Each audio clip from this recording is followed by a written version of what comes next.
Hit that like button and share this stream if you're not a beta male.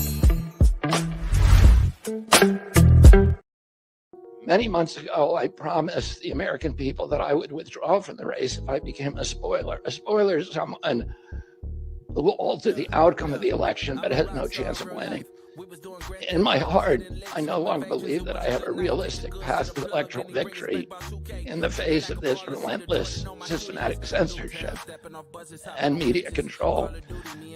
So I cannot in good conscience ask my staff and volunteers to keep working their long hours or ask my donors to keep giving when I cannot honestly tell them that I have a real path to the White House. I want everyone to know that I am not terminating my campaign. I am simply suspending it and not ending it. My name will remain on the ballot in most states. To the brink of nuclear war than we ever have been before. This is one of the main reasons why I'm committed to doing all that I can to send President Trump back to the White House where he can once again serve us as our commander-in-chief.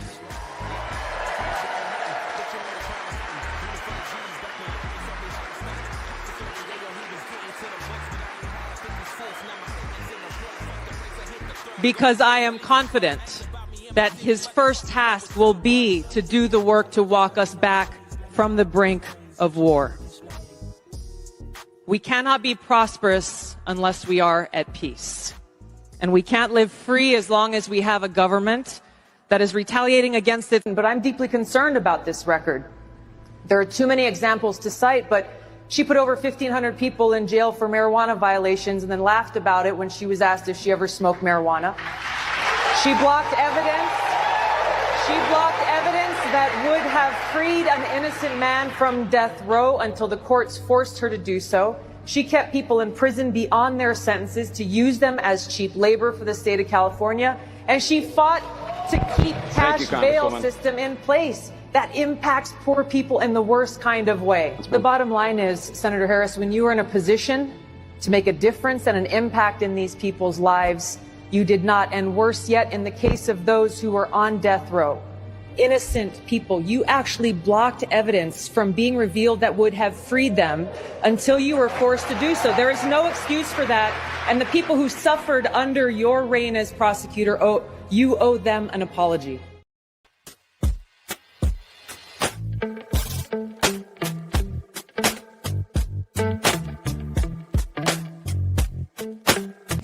Are you dealing with issues like this? Some black men are interested in voting for her, and then you have other black men who are not. I talked about that extensively in a video on my channel, how black men are turning their back on Kamala Harris. And such is the case for a brother like this. Dear black men, please remain strong. There's going to be a pressure on us to vote Democratic and for us to endorse Kamala Harris. Do not fall for the symbolism. Do not fall for the chucks and pearls. As black men, our vote is highly needed. And there's already talk about black men can't be trusted to vote for Kamala Harris. Well, you're exactly right. We're not falling for the you're not black if you don't vote for Joe Biden. We're going to logically make an informed decision. Kamala Harris has already went on record saying she would not pass any bills or laws that would directly benefit African Americans. So black men, let's be very careful. Let's be able to deal with the criticism. Let's be able to deal with being called sellouts. Let's be able to deal with being called racist. Because right now, the Democratic Party needs our vote for Kamala Harris to be president. And they're already saying we can't be trusted. Well, you're right. We can't be trusted. We're going to make an informed decision. Kamala Harris, sit down. What are you willing to do for the black race other than falsely represent us as a black woman with chucks and pearls in your sorority? Black men, it's finna get hard. We are under attack, but we must remain strong. But Harris is not the answer. Book a session. Harris is not the answer. Book a session. You mean to tell me that the possible first black female president, her primary message, her platform is to promote the very thing that was meant to wipe out our race. That's what she's running on? What do you mean by that?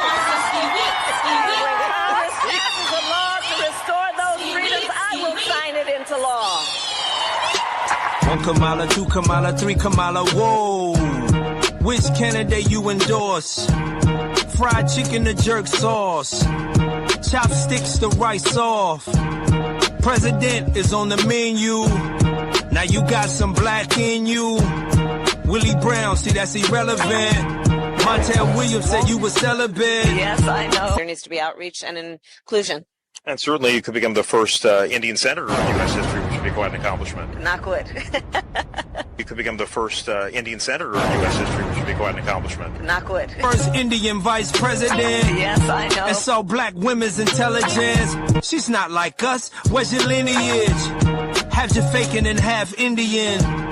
Around us, she black pretendian. Yes, I know. Tulsi Gabbert had you fidgeting. Senator Harris says she's proud of her record as a prosecutor and that she'll be a prosecutor president, but I'm deeply concerned about this record. There are too many examples to cite, but she put over 1,500 people in jail for marijuana violations and laughed about it when she was asked if she ever smoked marijuana. Have you ever smoked? I have. Oh, like And I inhale. I did inhale. Okay. She kept people in prison beyond their sentences to use them as cheap labor for the state of California. You actually locked anybody up? No, we never locked anybody up. Lying ass bitch. Sister girl, she repositioning all the black men in prison them. What about Matrice Richardson? Black man on death row found innocent. You fake as a pink iguana. You the female version Obama. Yes, I know. Banging Snoop, blow marijuana. You take after your white mama. Yes, I know. You'll have white Jamaican father. Yes, I know. Celebrating Kwanzaa. Every year, our family and our extended family, we would gather around. You ain't celebrating no Kwanzaa. Yes, I know. All the black women support you. They projecting, this is why they endorse you. Yes, I know. Their self-worth is cracked. Identify what you know and you ain't black. Only reason to vote, you saying that. Say the hell with your people, it's all cap. Yes, I know. Reparations, you heard her, she like, aw. Give something only to black people? No. So I'm not going to sit here and say I'm going to do something that's only going to benefit black people. No.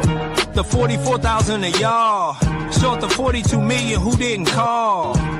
What I'm saying, it's all facts. Democrats do not want to talk about Kamala Harris' policy.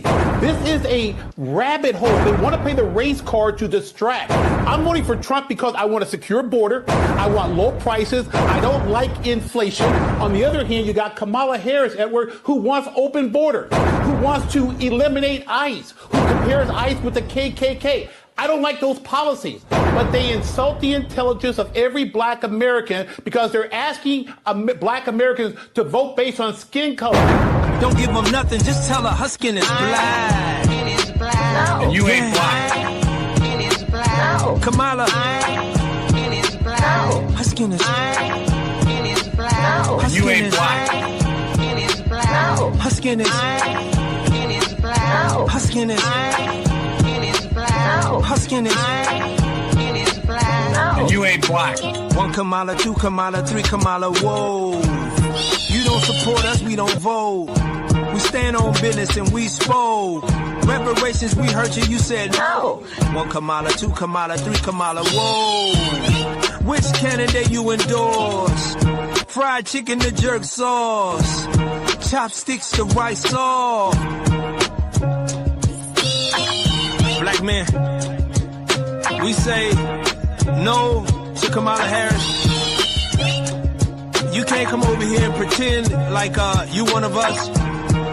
1 minute you Indian, 1 minute you Asian. Nah, just be that. That's who you get to vote for you. Yeah. Yeah. You can't run on. I'm going to do something that's only going to benefit black people? No. And you ain't black.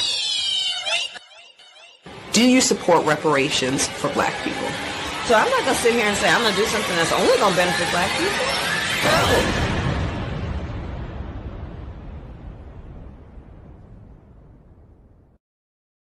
Okay, I see what you is. Bitch, you played yourself. I'm sorry. Played yourself. Bitch, you had a chance.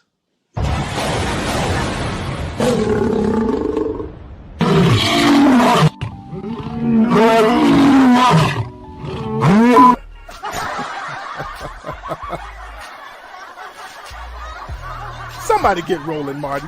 We gonna get let's put a neck on layaway for this. This has no neck. We can't say that. If Paula Dean, if Paula Dean say it, McDonald had a farm, E-I-E-I-O. And on this farm he had some chicks, E-I-E-I-O. Welcome to TV One. You mean that you won't give me the A? What Welcome to TV One. If Paula Dean, if you will say that. That's all, folks. Fire! Oh, my. Kosher clinician. If it ain't seven, it ain't kosher. Heaven and hell, that's what they told you. Real men put the strap down and we can toss them. Young heads picking back up and young dolphins. This is our culture. Now we talking kosher. Clinician, masculinity issues. Absent fathers who miss you. Mama drama don't kiss you. All a part of the ritual. This is how they get you. Separate the men, women, clipping babies pretend to. Damn. Lovers, haters, acting like vultures. If it ain't seven, it ain't kosher. If it ain't kosher, ain't right, gotta divorce us. If it ain't seven, it ain't kosher. If it ain't kosher, ain't right, gotta divorce us. If it ain't seven, it ain't kosher. If it ain't kosher, ain't right, gotta divorce us. This is kosher condition. 7 wonders, the whole world gotta listen. This is kosher condition. 7 wonders, the whole world gotta listen. This is kosher condition. 7 wonders, the whole world gotta listen. This is kosher condition. 7 wonders, the whole world gotta listen. Listen.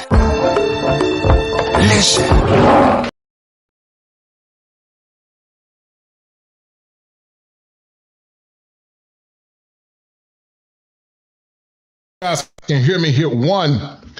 If you can hear me, guys, hit one. We're going to have a great show on today. But I'm going to talk about something, guys, that's dear to my heart. I want to talk about this upcoming election. And while this election, guys, is not only dear to my heart, but it's dear to the hearts of many. But before we get into the show, I want to send a special thanks to my man, Stoic Nomad. Thank you, brother Stoic Nomad. It's Stoic Nomad. It's the #1 sponsor of the stream. Thank you, brother Stoic Nomad, for being the #1 sponsor of the stream. I appreciate it. And guys, don't let that brother be the only one, because we're going to have a good conversation on today. The question is, guys, can bad politics cause a mental health crisis? The question is, can bad politics cause a mental health crisis? And I told you guys that there are 7 steps to male optimization. And one of those 7 steps is politics. There's an old saying that says that when wicked men reign, the people suffer. And many people are suffering at the hands of bad politics. And while we know that there is no pure political system, we know that Donald Trump has his issues as well. But when it comes down to the sovereignty of America, when it comes down to putting black men in the best position and traditional black women to get the outcomes that they want, then you got to pick a candidate. You have to pick a candidate that is symmetrical with your worldview, but not only pick a candidate that is symmetrical with your worldview, picking the best candidate that can get you the best outcomes long term. We had a great time, guys, at the Manosphere Conclave. We had a great time. Shout out to Obsidian. Shout out to my man Shannon Rawls. And shout out to all the brethren, Theo Waff, El Guapo, The Quiet Storm. It was a nice foray to have the brotherhood on full display. But politics can be a strange bedfellow, but also politics can impact you mentally as a man and a woman, more so a man. Because once again, when wickedness abound, the people suffer. And people are suffering at an all-time high. Black folks are suffering. Consistent with Tavis Smiley said that when black folks get a cold, or when white America get a cold, then black America get the flu. And one of the things I want you guys to do in this current election season is to think critically. I want you to think critically, and I will even argue that you should be apolitical. You should be apolitical and look at the best policies that are necessary, not only for trying to restore America, but also policies that will preserve life, policies that will support black traditional families, policies that will protect Christians, policies that will protect innocent people, and policies that will give you the best outcomes long term as it relates to your finances. I could never understand, guys, folks that don't know how to think critical, because sadly you got so many that are trying to self-actualize a percentage of black women that shame other black women. And instead of them focusing on the more important and the more salient issues, they are focusing on tokenism and identity politics. Now listen, we know that tokenism and identity politics cannot increase your bank account. Tokenism and identity politics cannot support your children. Tokenism and identity politics cannot help your family or bring forth generational wealth. And sadly, what we're seeing now is a bunch of token politics that don't benefit families. But my channel and my war cry is for male empowerment and those traditional women that support men in their struggles. And to the women that are listening, it will behoove you to get with a man that you can sit under his tutelage and have the proper protection. Because if this woman becomes president, we're going to be in a lot of trouble. We're already in trouble. And Trump is not going to be able to save America either because it's so damaged. But perhaps he can stave off the tide temporarily. But once again, can bad politics cause a mental health crisis? And yes, rampant high inflation is hard on children. Children that move a lot, children that don't have a stable home, they can go through a mental health crisis. So can men. Men that cannot take care of their families because of bad politics, inflation, and unfair sentencing laws, and unfair laws when it comes down to paternity fraud and child support can lead men into a mental health crisis. And so for those who might say, well, why is this therapist talking about politics? Because politics is one of the 7 steps to male optimization. When a man understands the political framework and how bad politics can impact him, once again, it would behoove him to vote for the politician that, number one, supports more or less God first, family second, national sovereignty third, and the community number 4. God, family, national sovereignty, and then the community number 4. When men vote for politicians that have policies that are more consistent with that stream of thought, then it can help them, not help them and their families get the best outcomes long term. Black folks got to start thinking strategically. And shout out to the Daily Wire, the Daily News. We're going to go over the clip that he created. But we got to start thinking strategically, guys, if we want to get the best outcomes long term in this current political season and also in this current political network. Because bad politics, as we know, guys, have systematically in the past and in the present and also in the current future impacted black men and black families the most. So shout out to everyone that was at the conclave. Shout out to my man Top Gun. Shout out to Top Gun. Shout out to him. Shout out to Tevin King and everyone else. And once again, shout out to Stoic Nomad, as he is the #1 sponsor of this stream. So guys, we're going to get deep into it. Let's have a salient conversation, because this conversation is important. As you guys know or did not know, Trump got a major endorsement. He got a major endorsement from Robert Kennedy Jr., and we're going to talk about it. And you might ask the question, why is that important? Well, Robert Kennedy Jr. was part of the Independent Party. And while he's still on the ballot in part, he has aligned himself with Donald Trump. And that's good news for the Trump campaign, because we understand and know that the powers that be are going to do everything in their power to subvert and to malign this man. And that's why this conversation is going to be powerful on tonight. We'll be going live, and we will more or less be dissecting in this live debate what's kosher, what Kamala Harris is saying, and what things she's saying that's not making sense. We'll be breaking it down structurally and also breaking it down systematically. But bad politics can cause a mental health crisis. Bad politics can cause a mental health crisis. I promised the American people that I would withdraw from the race if I became a spoiler. A spoiler is someone who will alter the outcome of the election but has no chance of winning. In my heart, I no longer believe that I have a realistic path to electoral victory in the face of this relentless, systematic censorship and media control. So I cannot in good conscience ask my staff and volunteers to keep working at long hours or ask my donors to keep giving when I cannot honestly tell them that I have a real path to the White House. I want everyone to know that I am not terminating my campaign. I am simply suspending it and not ending it. My name will remain on the ballot in most states. To the brink of nuclear war than we ever have been before. And Trump's second endorsement was Tulsi Gabbert. Tulsi Gabbert was Trump's second endorsement. That was big news because she is the one that called Kamala Harris out for her political malfeasance. She is the one that called Kamala Harris out for her political malfeasance. I'm going to ask you guys a question. Do you believe that bad politics can cause a mental health crisis? If so, I want you to hit 1. But also, if you believe that bad politics can cause a mental health crisis, I want you to give me your own personal opinion in what way. Because I believe succinctly that bad politics can cause a mental health crisis. This is one of the main reasons why I'm committed to doing all that I can to send President Trump back to the White House, where he can once again serve us as our commander-in-chief.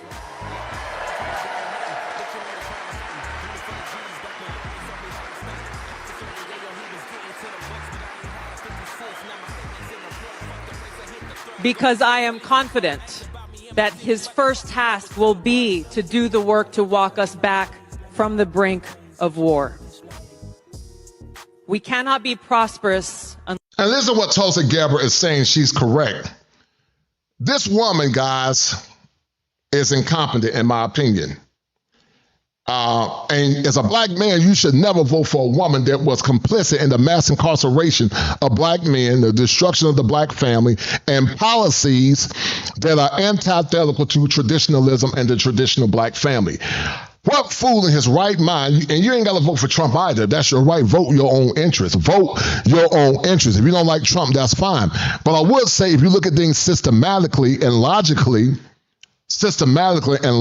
Trump's politics are common sense policies. And so for you to vote for someone that has been complicit in mass incarceration, pushing pro-alphabet policies, pushing pro-feminist policies, how's that beneficial to traditionalism and the spirit of our ancestors? Ask yourself the question, would my grandmama be more inclined to vote for Kamala Harris and her policies, or would my grandparents and great-grandparents be more inclined to vote for Donald Trump and his policies? Now, one of the things you guys got to be aware of during this current election season, they're going to try to shame you. They're going to call you sexist. They're going to call you xenophobic. They're going to call you misogynistic. They're going to call you a bevy of things to try to manipulate you and control you and to shame you. But when you're strong and when you're a man of principle and a man of conviction, you don't care what nobody say. When your mind is made up, you don't care what nobody says. Nobody will shame me into voting for anybody. I vote for who I want to vote for. And so should you men, and also you good sisters that want to have more or less trying to get this country back on the right track, because America's in trouble. America is in serious trouble. If she becomes president, because you've seen over and over again that she's a liar, she's part of the black boule. She's a cosplay, and she has a lot of boule Negroes that push her agenda. Once again, we're not saying all boules are like Kamala Harris. We're not saying all Greeks are like that, but sadly, it's enough. And so you would be a fool to vote for this woman. And these silly fools that support her and say only vote for her because she's black or she's part of a Greek-level organization, you would be a fool. But bad politics can cause a mental health crisis. And we're going to get deep into it, guys, before the actual live event starts. Unless we are at peace. And we can't live free as long as we have a government that is retaliating against it. But I'm deeply concerned about this record. There are too many examples to cite, but she put over. And guys, once again, guys, this is the damning thing by Kamala Harris and why you guys should vote for her. Shout out to my man Top Gun. Top Gun said that I heard a black man bragging about how Camellia is going to win because men don't vote. It's sad and embarrassing to see these boomer modern day simps. Yeah, Top Gun, these boomer simps are the worst simps. Because they have severe cognitive dissonance. And we need to have women of old. We need to ask ourselves the question, what happened to the greatest women ever? And with the greatest women ever, vote for a woman like Kamala Harris. Fall comes to us and it's on time. Fighters keepers, losers we. Over 1,500 people in jail for marijuana violations, and then laughed about it when she was asked if she ever smoked marijuana. She blocked. Think about it. Think about it. And let me tell you why I'm so passionate about this, guys, because I worked in law enforcement. I've seen what prison does to the mind of innocent black men. I've seen what prison does to the homes of children who don't have fathers. I've seen what prisons do to communities. That's why I say your war cry should be God first. God first. Family second, national sovereignty third, and the community last. I've seen the ravaged nature of how politics impact black families, black boys, black children, and black girls. And once again, when children are devoid of leadership, something strange happens to that community. When children are devoid of leadership, something strange happens to that said community. And we're seeing it at an all-time high when children don't have the proper support. When men fail to lead and when men fail to stand on business, the children rebel and the women take over.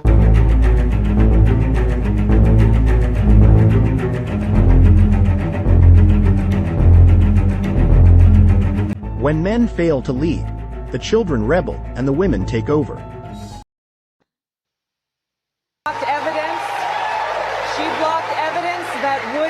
Freed an innocent man from death row until the courts forced her to do so. She kept people in prison beyond their sentences to use them as cheap labor for the state of California. And she fought to keep cash bail system in place that impacts poor people in the worst kind of way. The bottom line is, Senator Harris, when you are in a position to make a difference and an impact in these people's lives, you did not. And worse yet, in the case of those who were on death row, innocent people, you actually blocked evidence from being revealed that would have freed them until you were forced to do so. There is no excuse for that. And the people who suffered under your reign as prosecutor, the people that suffered under her reign as prosecutor. And let me tell you something, black folks, you should be offended by politicians that don't do anything for 4 years, and during the election time, they bring their tired ASSs in your face demanding your vote. Let me read you guys something about this political BS that I be getting and these dumb texts by these politicians. I just got a text from someone, and this is what the text reads. Their text reads as. The text says, Kosher, exciting news, guest brother Osborne will be joining Vice President Kamala Harris this Thursday in Greensboro. Have you signed up yet? This is Alicia with the Democrats, and we'd love to have you there. And so basically, they want your vote for free. They want your vote for free. They just want you to damn support BS and don't ask for anything. I would never vote for Kamala Harris. She can kick rocks. Because once again, Trump's policies never hurt me. Trump's policies never hurt black America. Trump's policies had gas at $2 a gallon. Trump's policies were consistent with Abraham Maslow's hierarchy of needs: food, water, clothing, and shelter. But sadly, you got folks talking about self-actualization. They're more concerned about self-actualizing instead of being concerned about the most important elements, which is food, water, clothing, and shelter. And that's a problem, guys. So I want to show you guys something real quick as we get deeper into this conversation. But hold tight. You owe them an apology. So one of the biggest things when it comes down to black people, shout out to at the Daily News. But one of the biggest indictments about black folks, guys, is the presumption and the assumption that black folks are monolithic. You know, and I know that black folks are not a monolith. We never have been a monolith. Tavis Smiley once said that all skin folk ain't kinfolk. He said that all skin folk ain't kinfolk. And because your skin color is black, it does not mean that the person has your consciousness. And so one of the greatest indictments in modern times is that people assume and assert because your skin color is black that you're one. But the black community is more destructive and more fragmented than it ever have been before in a long time. We don't have a world where women honor unanimously, white or black, where they honor and respect black men as being the leaders in the homes and the families. You got a lot of women that say, I want a partner, but that partnership is not predicated in the man being the leader in the home. They want a partnership when it comes down to equity and power. But they want a husband when it comes down to paying bills, putting his life on the line, and doing the things that she don't want to do. And that's a problem. So once again, guys, black folks are not a monolith. We never have been and we never will be. And that's why it's so important for black folks and black men particularly to raise their voices and start demanding what they want, not only in relationships, but demanding what they want in the political framework. Because once again, we are in trouble, guys, as a nation. With record high inflation, we are in trouble as a nation. How does this year feel different? New polling shows 23% support among black voters for former President Trump. That's up 19 points. So as you guys can see, that Trump is getting a lot of support, not only from black women, but he's getting a lot of support from black men. Black folks are beginning to wake up. A lot of women are beginning to wake up and say that they don't want to have anything to do with Kamala Harris. They're beginning to say they don't want anything to do with Kamala Harris. And you're going to see in this video, shout out to the Daily News, where you see a dichotomy of thought between black folks that support Trump and those that don't support Trump, and why the numbers are rising, because the media will lie to you and tell you she's winning and she's leading the popular polls. But even she is winning the popular polls, which I don't believe, it's the electorate college that matters. So that should be the main point of contention that you guys should be more concerned about. Since the 2020 election. Contrary to popular belief, not all black people know each other. So in order to find out how all black people felt about Trump, I got 6 from the tri-state area to ask, do we with Trump? Okay, so who will you be voting for in 2024? Daryl? Do I have to say his name? I don't want to, but more than likely it's going to be Trump. Yeah, unbelievable. Unbelievable. And look at it. look at the response, guys. Look at the response of these silly women. Unbelievable. Look at the response, guys. Look at the response of the biddies. Look at the response, guys, of the biddies. They don't want anyone to vote for Donald Trump. Look at their response. They are shocked that black men have agency. They are shocked that black men can think for themselves. Unbelievable. But unless you see and understand that the black women, some of them want you under their leadership, and they don't understand that there is not a monolith when it comes down to black thought. And it's sad to say the least. Who are you going to be voting for? Biden. And then Victor? I'm with her. Oh, Biden, okay. Trump. Look at that little. I can't understand how people can be Muslims or Christians and vote for politicians that totally go against the Quran and politicians that clearly goes against the Bible. And while Muslims and Christians don't believe in the same things, they believe in some things. In general, they don't believe in the same things overall. I don't understand the logic behind that, guys. Trump, Biden, Trump. Okay, we're an even. And as you see the sister to the top, she says she's voting for Trump. As you can see the sister to the top, she says she is voting for Trump. She is voting for Trump because a lot of women are waking up. They are tired of the same BS. Men's spaces are waking a lot of women up. These male spaces are waking a lot of women up. That's why they don't want you to have a conversation. They don't want you to talk about it. Guys, do me a favor. Share this stream, please. Donate to the channel if you would like. Donate to the channel, please. And as I said, once again, Stoic Nomad is the #1 sponsor, guys, of the stream. Support the stream, please. It takes time to put these shows together. But hold tight. Split, which I didn't see that coming. So do you think there's going to be a big shift, any sort of change? I think it's going to be a big shift. Me too. Big shift? Yes. Big really? shift. Okay. For me, I've always been a Democrat, and it's like for the most part with the Democratic Party, they always make a bunch of promises that they can't deliver. Right. And that's exactly what they do. And guys, this is what I've been talking about. This is what I've been talking about, guys. It's called psychomorphs. They are psychomorphs. And I'm going to break this down again, guys. They are psychomorphs. And hold tight. They are psychomorphs.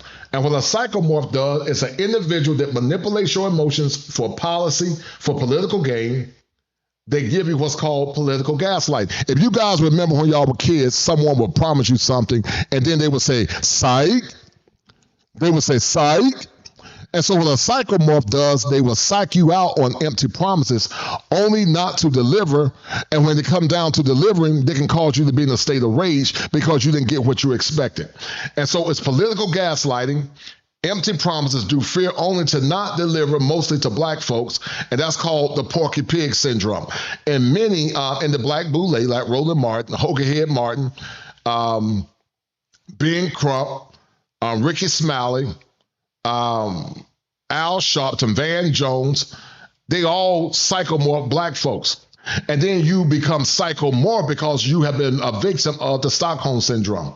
And it happens over and over and over and over again. You know, they use the issues of the African American community as a soapbox to stand on. Right. Listen to what this sister is saying, right. This sister is 100% correct. They use the issues of the black community to stand on. They push this alphabet agenda. Black folks historically and from the African diaspora don't believe in that. If a person want to be an alphabet, that's their business. But don't conflate your choices and your worldview with that of black folks. I don't appreciate conflating alphabet policies with that of black people. Don't conflate immigrant issues or what they say people of color with black folks, because people of color is not the same as ADOS black. People of color is a way to blend in black.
Promises, you know, just to get us to come out and vote. And then once we vote and everyone's in place, it's like, well, what happened? Would you say it's anything like somebody's in your DM and they're really laying it down? I'm gonna take you over here. Girl, I'll take you to the top. You know what I mean? And then you finally go on the date and it's Burger King. Or you've been catfished. Or you yeah. If the polls are right and Trump is going up with black voters, what changed? I wish I knew. I am not a huge fan of Trump. He don't respect the black person. And Biden does? Has Biden issued an apology for the things that he's been caught saying? He said, if you don't vote for me, you're not black. You're not black. What is that? They have both said things that were questionable and unsafe.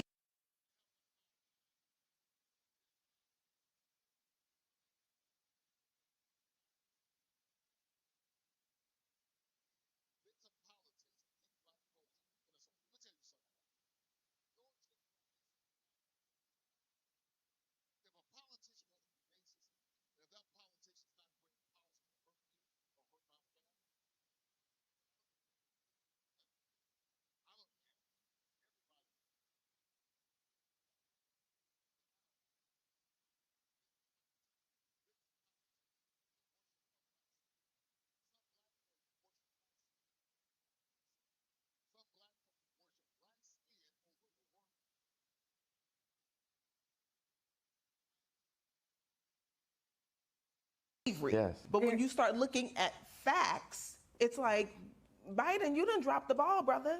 Okay, so some black voters feel let down by Democrats, but I wasn't sure if they knew about how Trump likened himself to black Americans. So I showed them some footage of Trump at the Black Conservative Federation Gala.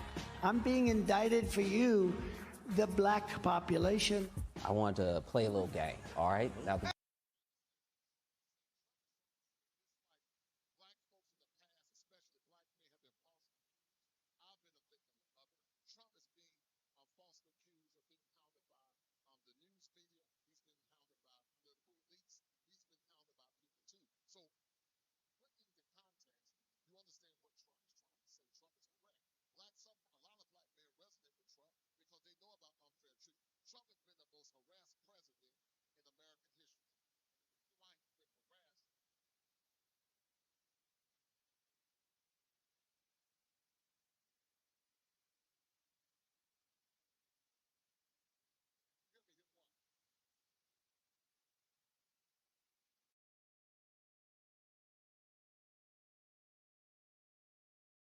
game is going to be either fist or finger, right?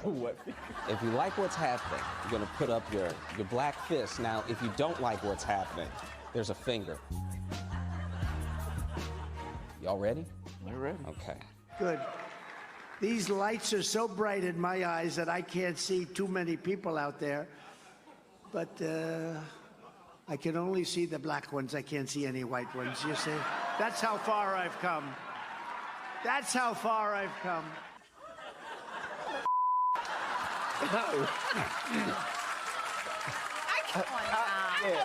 You gotta hit have dark humor. That's the problem. Is sound bites in the media will sway your answer. Okay.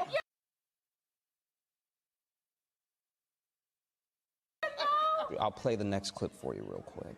Black conservatives understand better than most that some of the greatest evils in our nation's history have come from corrupt systems that try to target and subjugate others. You understand that. I think that's why the black people are so much on my side now, because they see what's happening to me happens to them. He had me at the first question. I mean, the first day. He messed up. And then he messed up at the end. So, okay, can we get our signs up?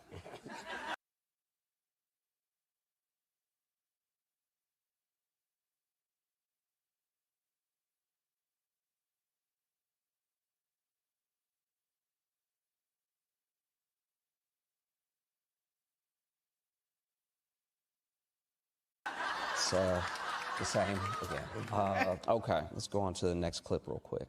But I got indicted for nothing, for something that is nothing. And a lot of people said that that's why the black people like me, because they have been hurt so badly and discriminated against. And they actually viewed me as I'm being discriminated against. It's been pretty amazing.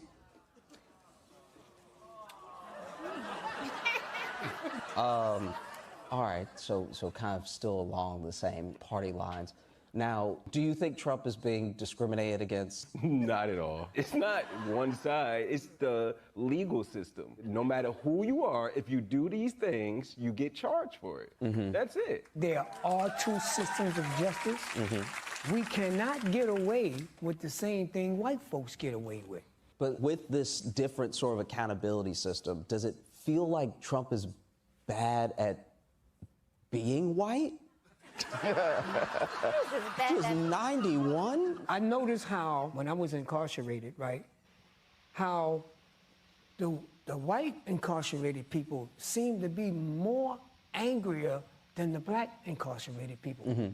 Trump is like the same thought pattern. This ain't supposed to happen to me. Can you guys hear me now? If you can hear me, hit one. Hit one if you can hear me. But that's the same issue with Trump. It's how black folks resonate. They resonate with Trump because they see some of the same similarities. They resonate because they see or more or less have been through the same or similar things. Thank you, guys. That's why they resonate with Trump. We know that Trump is not the best spokesman. He can say goofy things at times. But I resonate with Trump because I've been through some of the same things he's talking about. It's one thing to be judged and sentenced fairly, but there's another thing to be judged and sentenced unfairly. And that's what Donald Trump is talking about, and that's what these black men are talking about, even though this boomer simp appears to be voting for Kamala Harris. I'm not supposed to be indicted. People are not supposed to tell me I committed a crime because I am privileged. Damn. I had no idea the appeal process for incarcerated white people was gaslighting. But Trump is fighting close to 100 felony charges. How much of a criminal is too much of a criminal?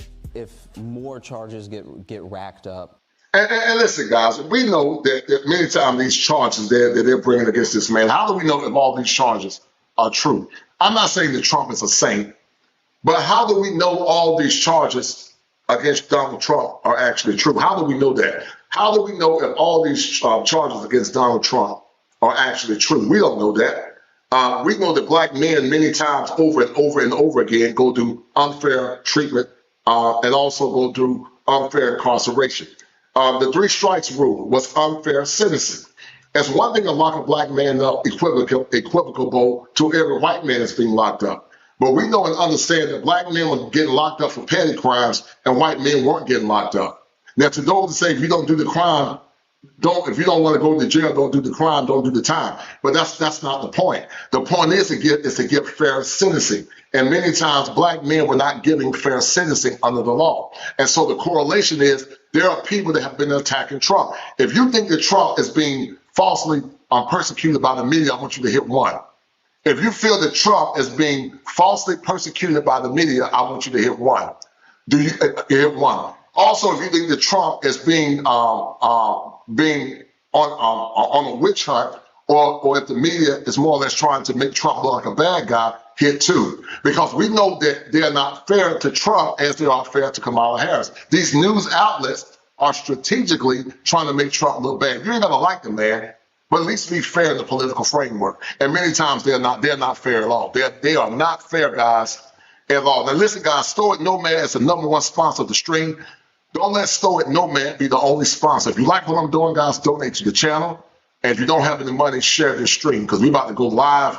And we're gonna be stopping the show immediately to talk about the talking points of Kamala Harris and Donald Trump. So hold tight. Maybe things that start to become a bit more egregious, is that going to start to weigh on whether or not you're going to change your vote? No, you pay attention, you listen to the facts, not the fluff, and then you actually have to start doing some research to make sure that what's being presented to you is actual facts. Yes. And it takes some digging. Okay, so if you dug and you did your research and you found out what Josh just said was true, would that sway your vote? Probably not. I definitely, did not sit down with this panel to change any minds, and I clearly have not. So yeah, I guess some black folks do with Trump. But was there anything I could get this panel to agree on? Can we keep these? These are so useful in everyday life. I was thinking the same thing.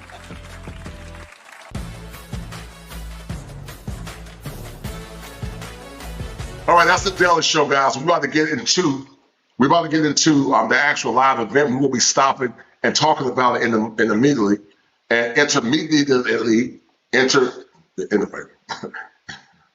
But shout out to man, Store Domain's #1 sponsor. So guys, we're gonna go ahead and pull the screen up, and we're gonna look at what's going on in this live presidential debate. This is going to be very important. It's going to be for the sovereignty of America, but also the sovereignty of Black folks in general. And so, actually, hold tight. There's another person that's actually streaming live right now, and he got some good information. But we're about to go live from Fox News, and we're about to go live, and we're going to talk about this, have a party and a conversation about this current election, because once again, guys, bad politics can cause a mental health crisis. If you don't believe me, look at the people that are deleting themselves because they're frustrated. Bad politics can cause, guys, a mental health crisis. Bad politics can cause a mental health crisis. Yeah, it was getting good, right? Yeah, bad politics, guys, can cause. Oh, they shut the stream down? All right, hold on for a minute. All right, guys, hold on.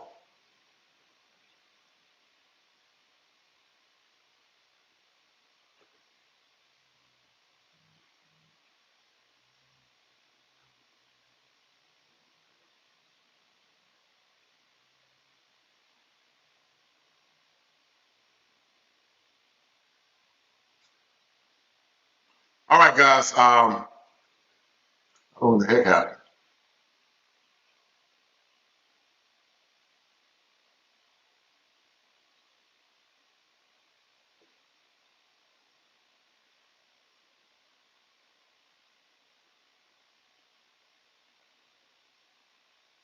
Can you guys see me? If y'all can see me, hit 1. I don't know what these idiots are doing. If you can see me and hear me, hit 1. Hit 1 if you can see me and hear me.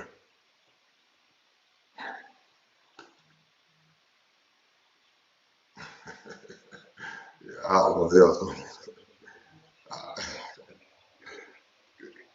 Can you see me? Hit 1 if you can see me. This is crazy.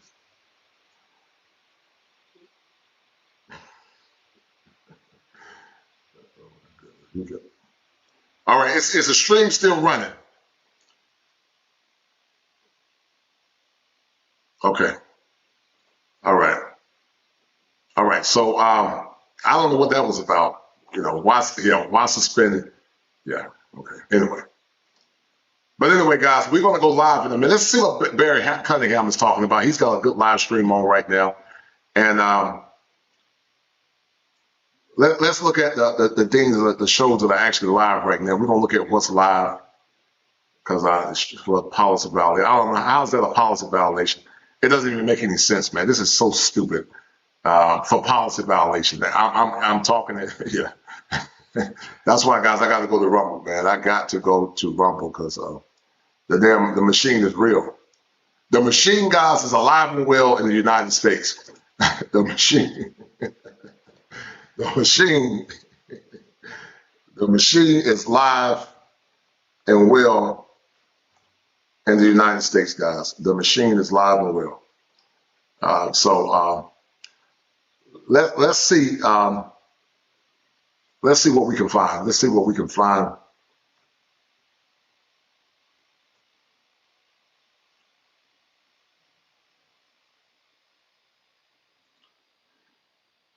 Let's see what we can find because this is crazy.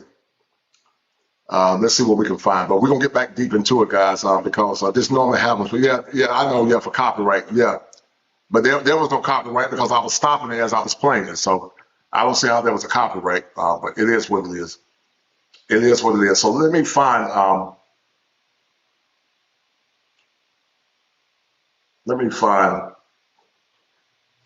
show real quick. Because we're about to go live in a minute. Hold tight.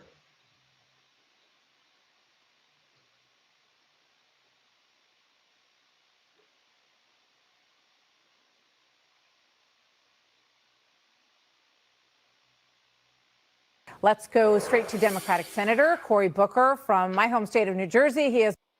And you know, guys, this liberal nonsense is crazy to say the least. This liberal nonsense is crazy to say the least.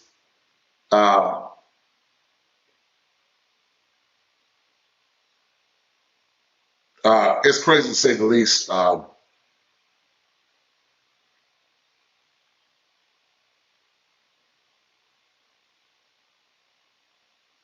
All this liberal nonsense is crazy to say the least.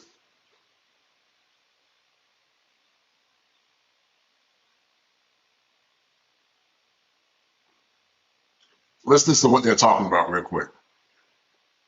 As a member of the Harris campaign's National Advisory Board, served alongside Harris in the Senate. They ran against each other in the 2020 Democratic primary. Senator Booker sits on the Foreign Relations and Judiciary Committees, very important positions, obviously. Senator, thank you very much for being with us today. It's great to have two Jersey people together on Fox. Thank you very much. Good to see you, sir. So do those stances that you heard in the introduction on lowering funding for ICE, on even funding transgender surgery, gender surgery for people who have come into the country illegally or for prisoners, do those stances seem too extreme to you and for the American people? Well, look, I've served with Kamala, as you said, and let me just tell you, in the Senate, she was a pragmatist. And one of the things I really admired about her the most was her willingness to cross the aisle and look for, pragmatic, partisan. And listen, guys, we know many times the politics is not partisan. We know that the politics or the political framework is not partisan. We understand and know that, and it doesn't make any sense to say the least. We know that it's not partisan, or more or less fair to say the least. And that's why folks are having so much consternation with the DNC. But this election, once again, is going to be one of the most important elections of all time. It's going to be one of the most important elections probably of our lifetime. And it's going to be very important to make sure that we get the proper people in place to get everything on point. Many will argue if this woman becomes president, then it's over. Many will argue that if this woman becomes president, it's over because her policies are not symmetrical to Black families. They're not symmetrical to Black tradition, and they're not symmetrical to what people need in order to get the best outcomes. And so a lot of folks are not voting for her because her policies don't benefit you if you're traditional. And if her policies do not benefit you if you are traditional, and her policies don't benefit you if you're a traditional heteronormative man. And so that's why a lot of Black folks are saying that enough is enough. And they're not going to vote for a person whose policies that are not consistent with traditionalism and traditional homes and traditional families. And that's why Black folks, by and large, are saying they want someone that can help put them in the right direction, someone that can help them become the better version of themselves, someone that can give them the things that they need to be better. And that's why so many Black folks are beginning to say, you know what, we're going to vote for our pocketbook. We're going to vote for policies that are consistent with traditional family. We're going to vote for policies that are consistent with faith. We're going to vote for policies that can help Black men get the best outcomes. Those are the kind of policies that we're going to vote for. Because the current situation, the current regime does not benefit, sadly, Black folks, and Black folks are saying enough is enough. That's why you see so many Black women that are voting for Donald Trump. Like I said, neither one are perfect, but one is better. One is better than the other. So we're about to go live, guys. We're about to go live, and we're about to go live, and we're gonna just go ahead and look at the debate. And we will be stopping the debate immediately. Hold tight.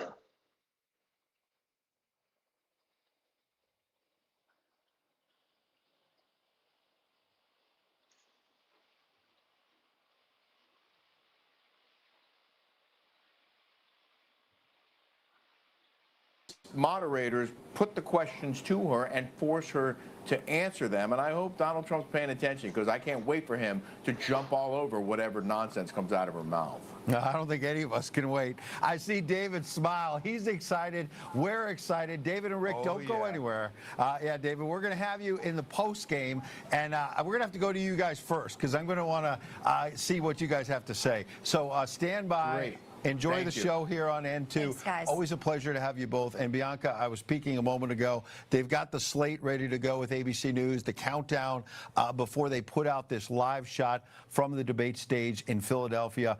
It's just pretty intense to think about how much is riding on this one night. Yeah, and my prediction is this is the beginning of the end for Kamala Harris. I don't think she has earned the respect or the votes of American people, and I think tonight you're going to see the campaign really have to do some cleanup after Donald Trump has a round or two with her. This is his 7th presidential debate. He is skilled, but he also has held the nation's highest office. He has been the leader of the free world. He has a record to run on, and when she goes into her record, there's only so many places to go. Yeah, it And looks they're like not good. Yeah, absolutely.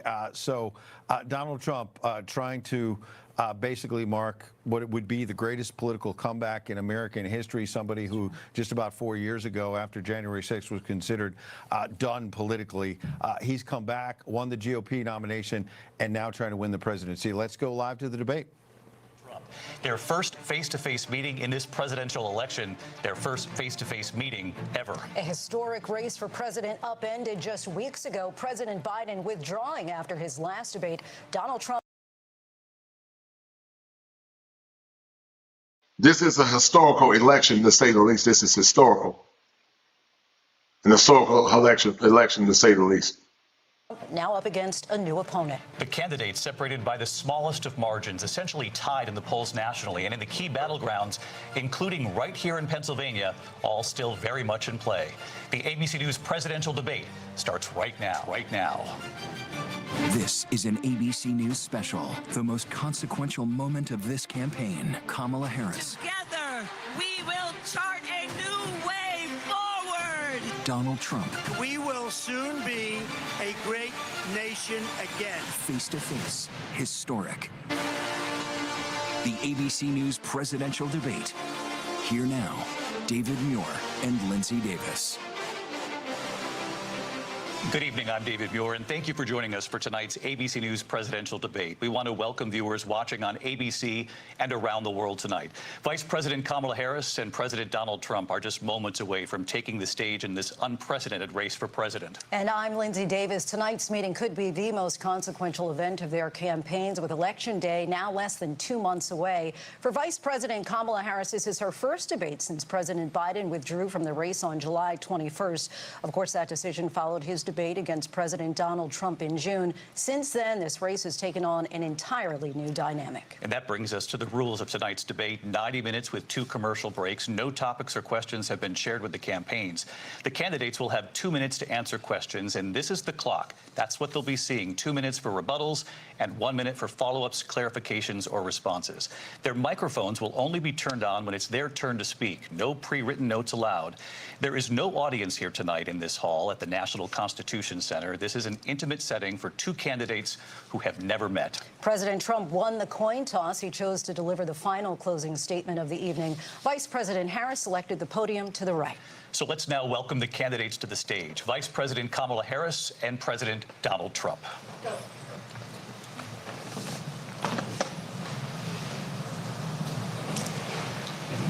Kamala Harris.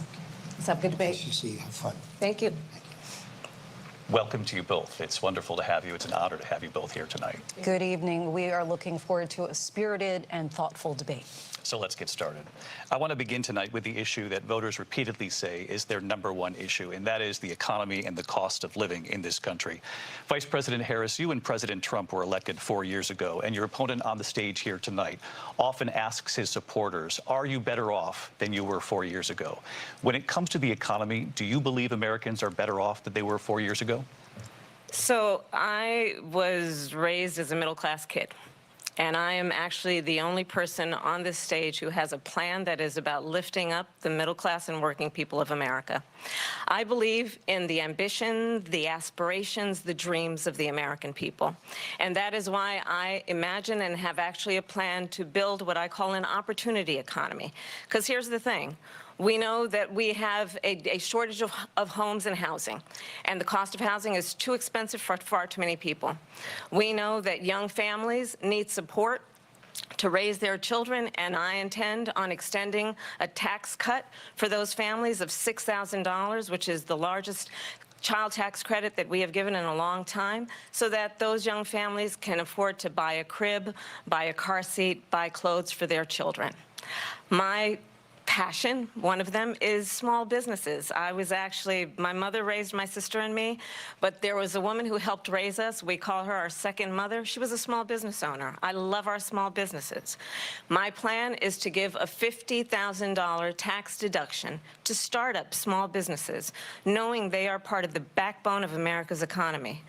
My opponent, on the other hand, his plan is to do what he has done before, which is to provide a tax cut for billionaires and big corporations, which will result in $5 trillion to America's deficit. My opponent has a plan that I call the Trump's sales tax, which would be a 20% tax on everyday goods that you rely on to get through the month. Economists have said that Trump sales tax would actually result for middle-class families in about $4,000 more a year, because of his policies and his ideas about what should be the backs of middle-class people paying for tax cuts for billionaires. President Trump, I'll give you 2 minutes. First of all, I have no sales tax. That's an incorrect statement. She knows that. We're doing tariffs on other countries. Other countries are going to finally, after 75 years, pay us back for all that we've done for the world. And the tariff will be substantial in some cases. I took in billions and billions of dollars, as you know, from China. In fact, they never took the tariff off because there was so much money they can't. It would totally destroy everything that they've set out to do. They're taking in billions of dollars from China and other places. They've left the tariffs on. When I had it, I had tariffs, and yet I had no inflation. Look, we've had a terrible economy because inflation which is really known as a country buster. It breaks up countries. We have inflation like very few people have ever seen before, probably the worst in our nation's history. We were at 21%, but that's being generous because many things are 50, 60, 70, and 80% higher than they were just a few years ago. This has been a disaster for people, for the middle class, but for every class. On top of that, we have millions of people pouring into our country from prisons and jails, from mental institutions and insane asylums, and they're coming in and they're taking jobs that are occupied right now by African Americans and Hispanics, and also unions. Unions are going to be affected very soon. And you see what's happening. You see what's happening with towns throughout the United States. You look at Springfield, Ohio. You look at Aurora in Colorado. They are taking over the towns. They're taking over buildings. They're going in violently. These are the people that she and Biden led into our country, and they're destroying our country. They're dangerous. They're at the highest level of criminality, and we have to get them out. We have to get them out fast. I created one of the greatest economies in the history of our country. I'll do it again and even better. We are going to get to immigration and border security during this debate, but I would like to let Vice President Harris respond on the economy here. Well, I would love to. Let's talk about what Donald Trump left us. Donald Trump left us the worst. And we know that the economy was worse when she was the president. We know that. The worst and she knows health epidemic in a century. Donald Trump left us the worst attack on our democracy since the Civil War. And what we have done is clean up Donald Trump's mess What we have done and what I intend to do is build on what we know are the aspirations and the hopes of the American people. But I'm going to tell you all in this debate tonight, you're going to hear from the same old tired playbook a bunch of lies, grievances, and name-calling. What you're going to hear tonight is a detailed and dangerous plan called Project 2025 that the former president intends on implementing if he were elected again. I believe very strongly that the American people want a president who understands the importance of bringing us together. She's a liar. Trump does not endorse Project 2025. She's a liar. That's a scare tactic of the left. Trump does not endorse Project 2025. She's telling a lie. That's part of the politicking of the DNC. She's lying. Don't believe that. He does not endorse, and really Project 2025, even if you look at it, there are some things about it that might be questionable. Overall, it's not a bad doctrine. But that's by the Heritage Foundation. She's lying. Together, know we have so much more in common than what separates us, and I pledge to you to be a president for all Americans. President Trump will give you a minute here to respond. Number one, I have nothing to do, as you know, and as she knows better than anyone, I have nothing to do with Project 2025. That's out there. I haven't read it. I don't want to read it purposely. I'm not going to read it. This was a group of people that got together. They came up with some ideas, I guess some good, some bad. But it makes no difference. I have nothing to do. Everybody knows I'm an open book. Everybody knows what I'm going to do. Cut taxes very substantially and create a great economy like I did before. We had the greatest economy. We got hit with a pandemic. And the pandemic was not since 1917, where 100 million people died, has there been anything like it. We did a phenomenal job with the pandemic. We handed them over a country where the economy and where the stock market was higher than it was before the pandemic came in. Nobody's ever seen anything like it. We made ventilators for the entire world. We got gowns, we got masks, we did things that nobody thought possible. And people give me credit for rebuilding the military. They give me credit for a lot of things, but not enough credit for the great job we did with the pandemic. But the only jobs they got were bounce back jobs. These were jobs bounced back, and it bounced back and it went to their benefit. But I was the one that created them. They know it, and so does everybody else. Vice President Harris, I'll let you respond. So Donald Trump has no plan for you. And when you look at his economic plan, it's all about tax breaks for the richest people. I am offering what I describe as an opportunity economy, and the best economists in our country, if not the world, have reviewed our relative plans for the future of America. What Goldman Sachs has said is that Donald Trump's plan would make the economy worse. Mine would strengthen the economy. What the Wharton School has said is Donald Trump's plan would actually explode the deficit. 16 Nobel laureates have described his economic plan as something that would increase inflation and by the middle of next year would invite a recession. You just have to look at where we are and where we stand on the issues. And I'd invite you to know that Donald Trump actually has no plan for you because he is more interested in defending himself than he is in looking out for you. It's just a soundbite. They gave her that to say. Look, I went to the Wharton School of Finance, and many of those professors, the top professors, think my plan is a brilliant plan. It's a great plan. It's a plan that's going to bring up our worth, our value as a country. It's going to make people want to be able to go and work and create jobs and create a lot of good, solid money for our country. And just to finish off, she doesn't have a plan. She copied Biden's plan, and it's like 4 sentences, like run, spot, run. 4 sentences that are just, oh, we'll try and lower taxes. She doesn't have a plan. Take a look at her plan. She doesn't have a plan. Mr. President, I do want to drill down on something you both brought up. The Vice President brought up your tariffs. You responded, and let's drill down on this, because your plan is what she calls is essentially a national sales tax. Your proposal calls for tariffs, as you pointed out here, on foreign imports across the board. You recently said that you might double your plan, imposing tariffs up to 20% on goods coming into this country. As you know, many economists say that with tariffs at that level, costs are then passed on to the consumer. Vice President Harris has argued it'll mean higher prices on gas, food, clothing, medication, arguing it costs the typical family nearly $4,000 a year. Do you believe Americans can afford higher prices because of tariffs? They're not going to have higher prices. What's going to have, and who's going to have higher prices, is China and all of the countries that have been ripping us off for years. I was the only president ever. China was paying us hundreds of billions of dollars, and so were other countries. And, you know, if she doesn't like them, they should have gone out and they should have immediately cut the tariffs. But those tariffs are there 3.5 years now under their administration. We are going to take in billions of dollars, hundreds of billions of dollars. I had no inflation, virtually no inflation. They had the highest inflation perhaps in the history of our country, because I've never seen a worse period of time. People can't go out and buy cereal or bacon or eggs or anything else. The people of our country are absolutely dying with what they've done. They've destroyed the economy. And all you have to do is look at a poll. The polls say 80 and 85 and even 90% that the Trump economy was great, that their economy was terrible. Vice President Harris, I do want to ask for your response, and you heard what the president said there, because the Biden administration did keep a number of the Trump tariffs in place. So how do you respond? Well, let's be clear that the Trump administration resulted in a trade deficit, one of the highest we've ever seen in the history of America.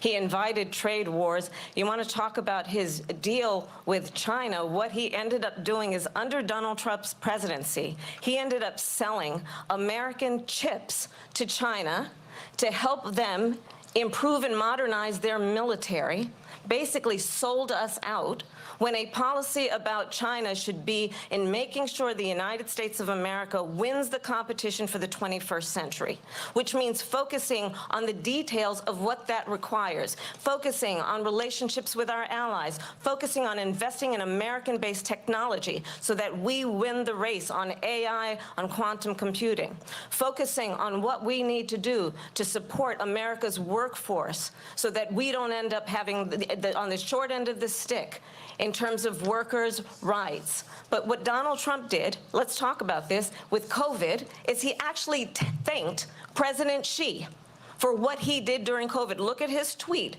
"Thank you, President Xi," exclamation point, when we know that Xi was responsible for lacking and not giving us transparency about the origins of COVID.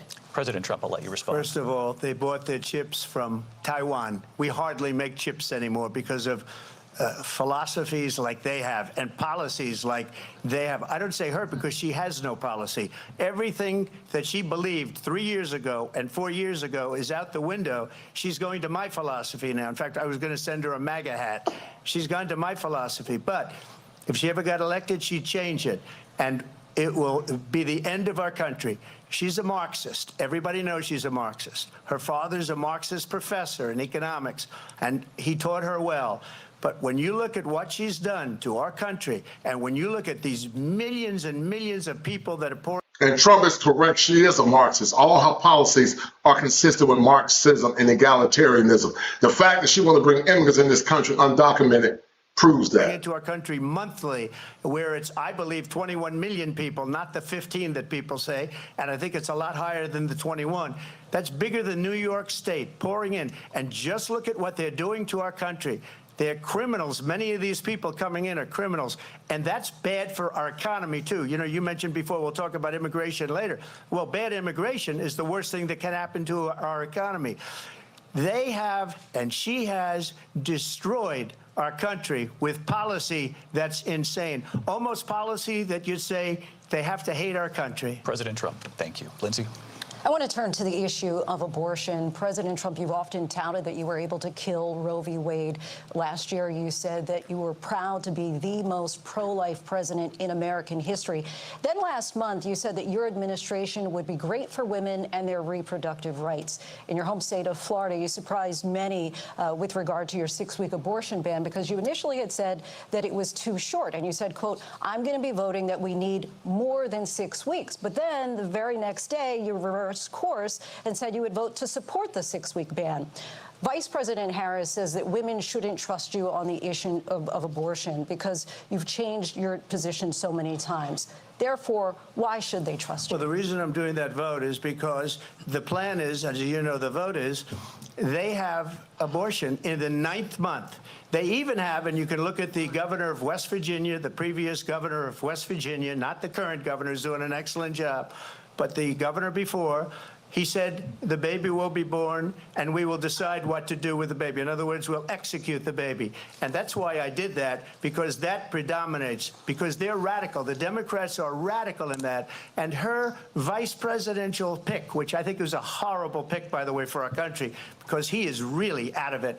But her vice presidential pick says abortion in the 9th month is absolutely fine. He also says execution after birth. It's execution, no longer abortion, because the baby is born, is okay. And that's not okay with me, hence the vote. But what I did is something for 52 years. They've been trying to get Roe v. Wade into the states. And through the genius and heart and strength of 6 Supreme Court justices, we were able to do that. Now, I believe in the exceptions for rape, incest, and life of the mother. I believe strongly in it. Ronald Reagan did also. 85% of Republicans do. Exceptions. Very important. But we were able to get it, and now states are voting on it. And for the first time, you're going to see, look, this is an issue that's torn our country apart for 52 years. Every legal scholar, every Democrat, every Republican, liberal, conservative, they all wanted this issue to be brought back to the states where the people could vote. And that's what happened. And ask yourself the question, how can you vote for a woman that her policies are up to the destruction of babies, up to the 9th trimester, and this guy's many times is around black babies? How can you vote for anyone that has that kind of ideology and that's inconsistent with the teachings of our ancestors? You can't vote for a person that has a nature so pernicious as Kamala Harris and these damn radical Democrats, man. You ain't got to like Trump, but Trump policies are better than hers, and Trump's policies are more consistent with life and also with family. Happened. Now, Ohio, the vote was somewhat liberal. Kansas, the vote was somewhat liberal, much more liberal than people would have thought. But each individual state is voting. It's the vote of the people now. It's not tied up in the federal government. I did a great service in doing it. It took courage to do it. And the Supreme Court had great courage in doing it. And I give tremendous credit to those 6 justices. There is no state in this country where it is legal to kill a baby after it's born. Madam Vice President, I want to get your response to President Trump. Well, as I said, you're going to hear a bunch of lies, and that's not actually a surprising fact. Let's understand how we got here. Donald Trump hand-selected 3 members of the United States Supreme Court with the intention that they would undo the protections of Roe v. Wade. And they did exactly as he intended. And now in over 20 states, there are Trump abortion bans, which make it criminal for a doctor or nurse to provide health care. In one state, it provides prison for life. Trump abortion bans that make no exception even for rape and incest, which understand what that means. A survivor of a crime of violation to their body does not have the right to make a decision about what happens to their body next. That is immoral.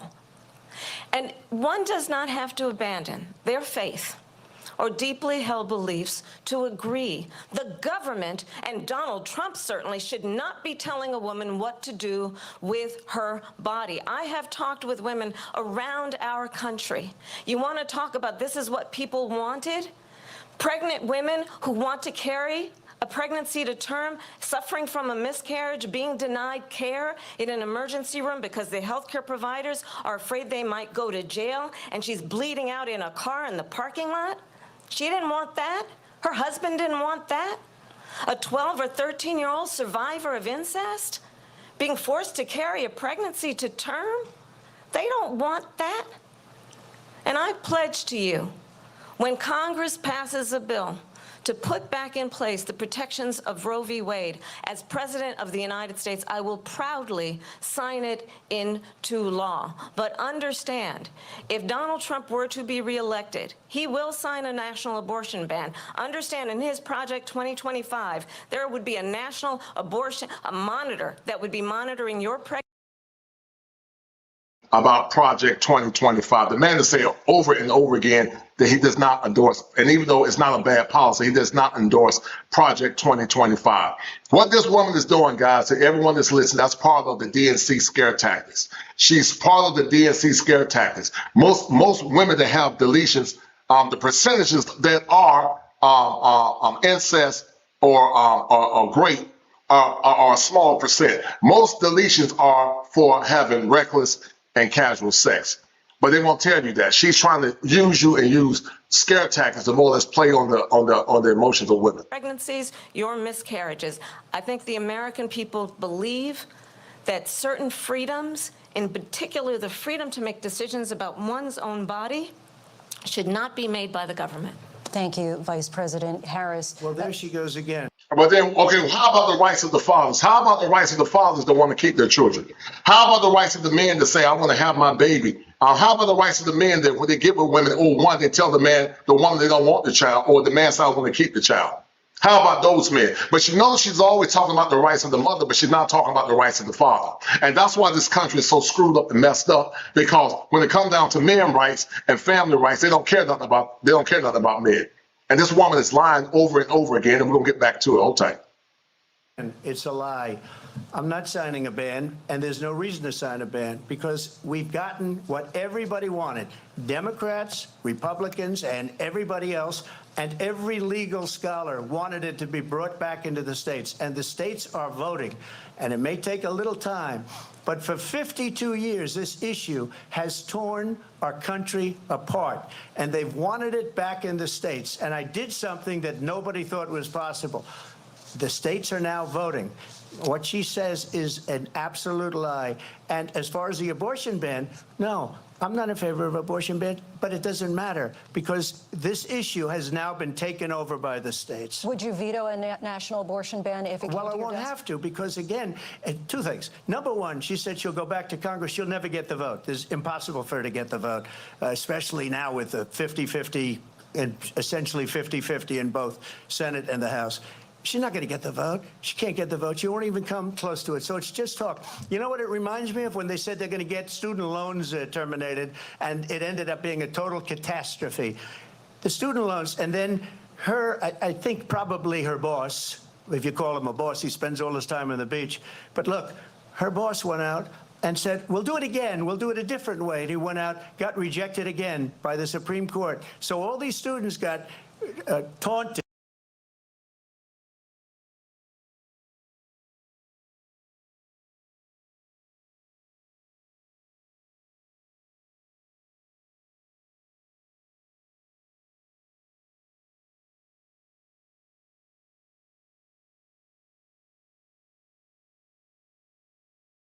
With this whole thing about this whole idea, and how unfair that would have been, part of the reason they lost, to the millions and millions of people that had to pay off their student loans. They didn't get it for free, but they were saying it's the same way that they talked about that they talk about abortion. But if I could just get a yes or no, because your running mate, J.D. Vance, has said that you would veto it if it did come to your desk. Well, I didn't discuss it with J.D. In all fairness, J.D., and I don't mind if he has a certain... And Trump is right. Sleepy Joe's on the beach somewhere asleep.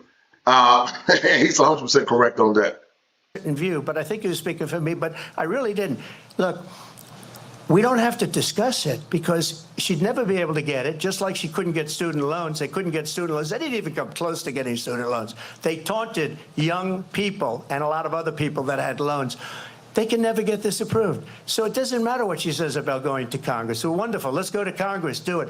But the fact is that for years they wanted to get it out of Congress and out of the federal government. And we did something that everybody said couldn't be done. And now you have a vote of the people on abortion. Vice President Harris, I want to give you your time to respond, but I do want to ask, would you support any restrictions on a woman's right to an abortion? I absolutely support reinstating the protections of Roe v. Wade. And as you rightly mentioned, nowhere in America is a woman carrying a pregnancy to term and asking for an abortion. That is not happening. It's insulting to the women of America. And understand what has been happening under Donald Trump's abortion bans. Couples who pray and dream of having a family are being denied IVF treatments. What is happening in our country? Working people, working women who are working 1 or 2 jobs, who can barely afford childcare as it is, have to travel to another state to get on a plane sitting next to strangers to go and get the health care she needs. Barely can afford to do it, and what you are putting her through is unconscionable. And the people of America have not, the majority of Americans believe in a woman's right to make decisions about her own body, and that is why in every state where this issue has been on the ballot, in red and blue states both, the people of America have voted for freedom. Vice President Harris, excuse me, I have to respond. Another lie. It's another lie. I have been a leader on IVF, which is fertilization. The IVF, I have been a leader. In fact, when they got a very negative decision on IVF from the Alabama courts, I saw the people of Alabama and the legislature 2 days later voted it in. I've been a leader on it. They know that, and everybody else knows it. I have been a leader on fertilization, IVF. And the other thing, you should ask, will she allow abortion in the 8th month, 9th month, 7th month? Come on. Okay, would you do that?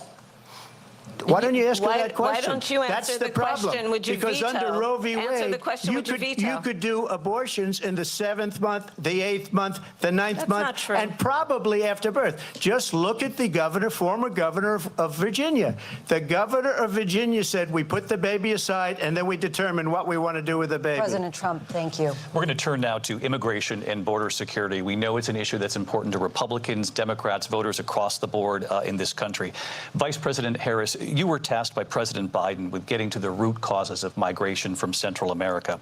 We know that illegal border crossings reached a record high in the Biden administration. This past June, President Biden imposed tough new asylum restrictions. We know the numbers since then have dropped significantly. But my question to you tonight is, why did the administration wait until 6 months before the election to act? And would you have done anything differently from President Biden on this? So I'm the only person on this stage who has prosecuted transnational criminal organizations for the trafficking of guns, drugs, and human beings. And let me say that the United States Congress, including some of the most conservative members of the United States Senate, came up with a border security bill which I supported. And that bill would have put 1,500 more border agents on the border to help those folks who are working there right now overtime trying to do their job. It would have allowed us to stem the flow of fentanyl coming into the United States. I know there are so many families watching tonight who have been personally affected by the surge of fentanyl in our country. That bill would have put more resources to allow us to prosecute transnational criminal organizations for trafficking in guns, drugs, and human beings. But you know what happened to that bill? Donald Trump got on the phone, called up some folks in Congress and said, kill the bill. And you know why? Because he'd prefer to run on a problem instead of fixing a problem. And understand, this comes at a time where the people of our country actually need a leader who engages in solutions, who actually addresses the problems at hand. But what we have in the former president is someone who would prefer to run on a problem instead of fixing a problem. And I'll tell you something, he's going to talk about immigration a lot tonight, even when it's not the subject that is being raised.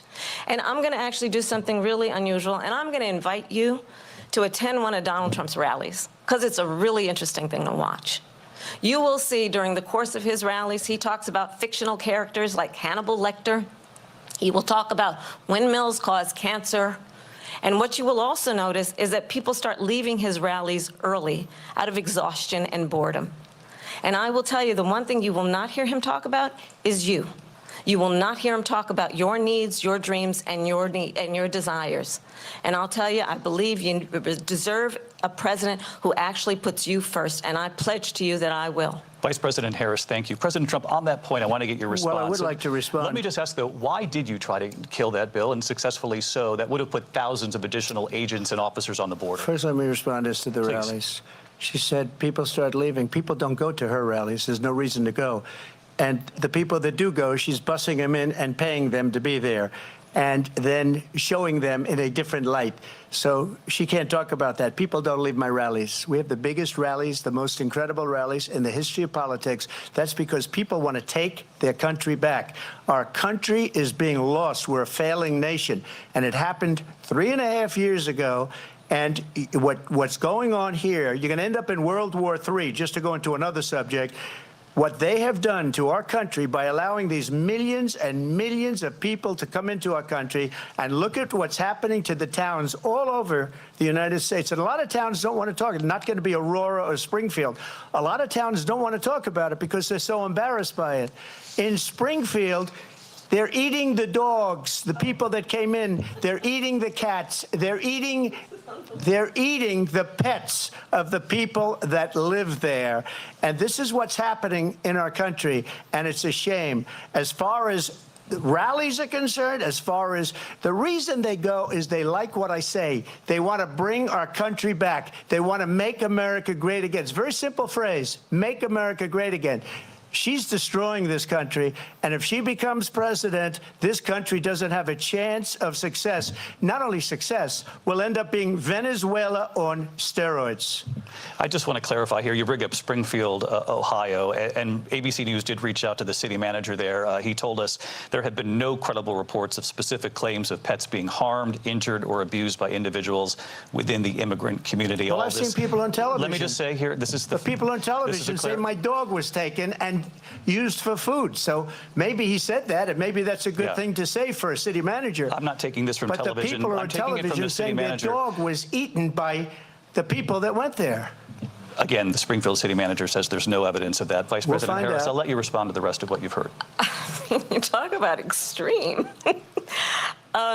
You know, this is, I think, one of the reasons why in this election I actually have the endorsement of 200 Republicans who have formally worked with President Bush, Mitt Romney, and John McCain, including the endorsement of former Vice President Dick Cheney and Congress member Liz Cheney. And if you want to really know the inside track on who the former president is, if he didn't make it clear already, just ask people who have worked with him. His former chief of staff, a 4-star general, has said he has contempt for the Constitution of the United States. His former national security advisor has said he is dangerous and unfit. His former Secretary of Defense has said the nation, the republic, would never survive another Trump term. And when we listen to this kind of rhetoric, when the issues that affect the American people are not being addressed, I think the choice is clear in this election. President Trump, I'll give you a quick minute to respond here. Thank you, because when I hear that, see, I'm a different kind of a person. I fired most of those people. Not so graciously. They did bad things or a bad job. I fired them. They never fired one person. They didn't fire anybody having to do with Afghanistan and the Taliban and the 13 people who's were just killed, viciously and violently killed. And I got to know the parents and the family.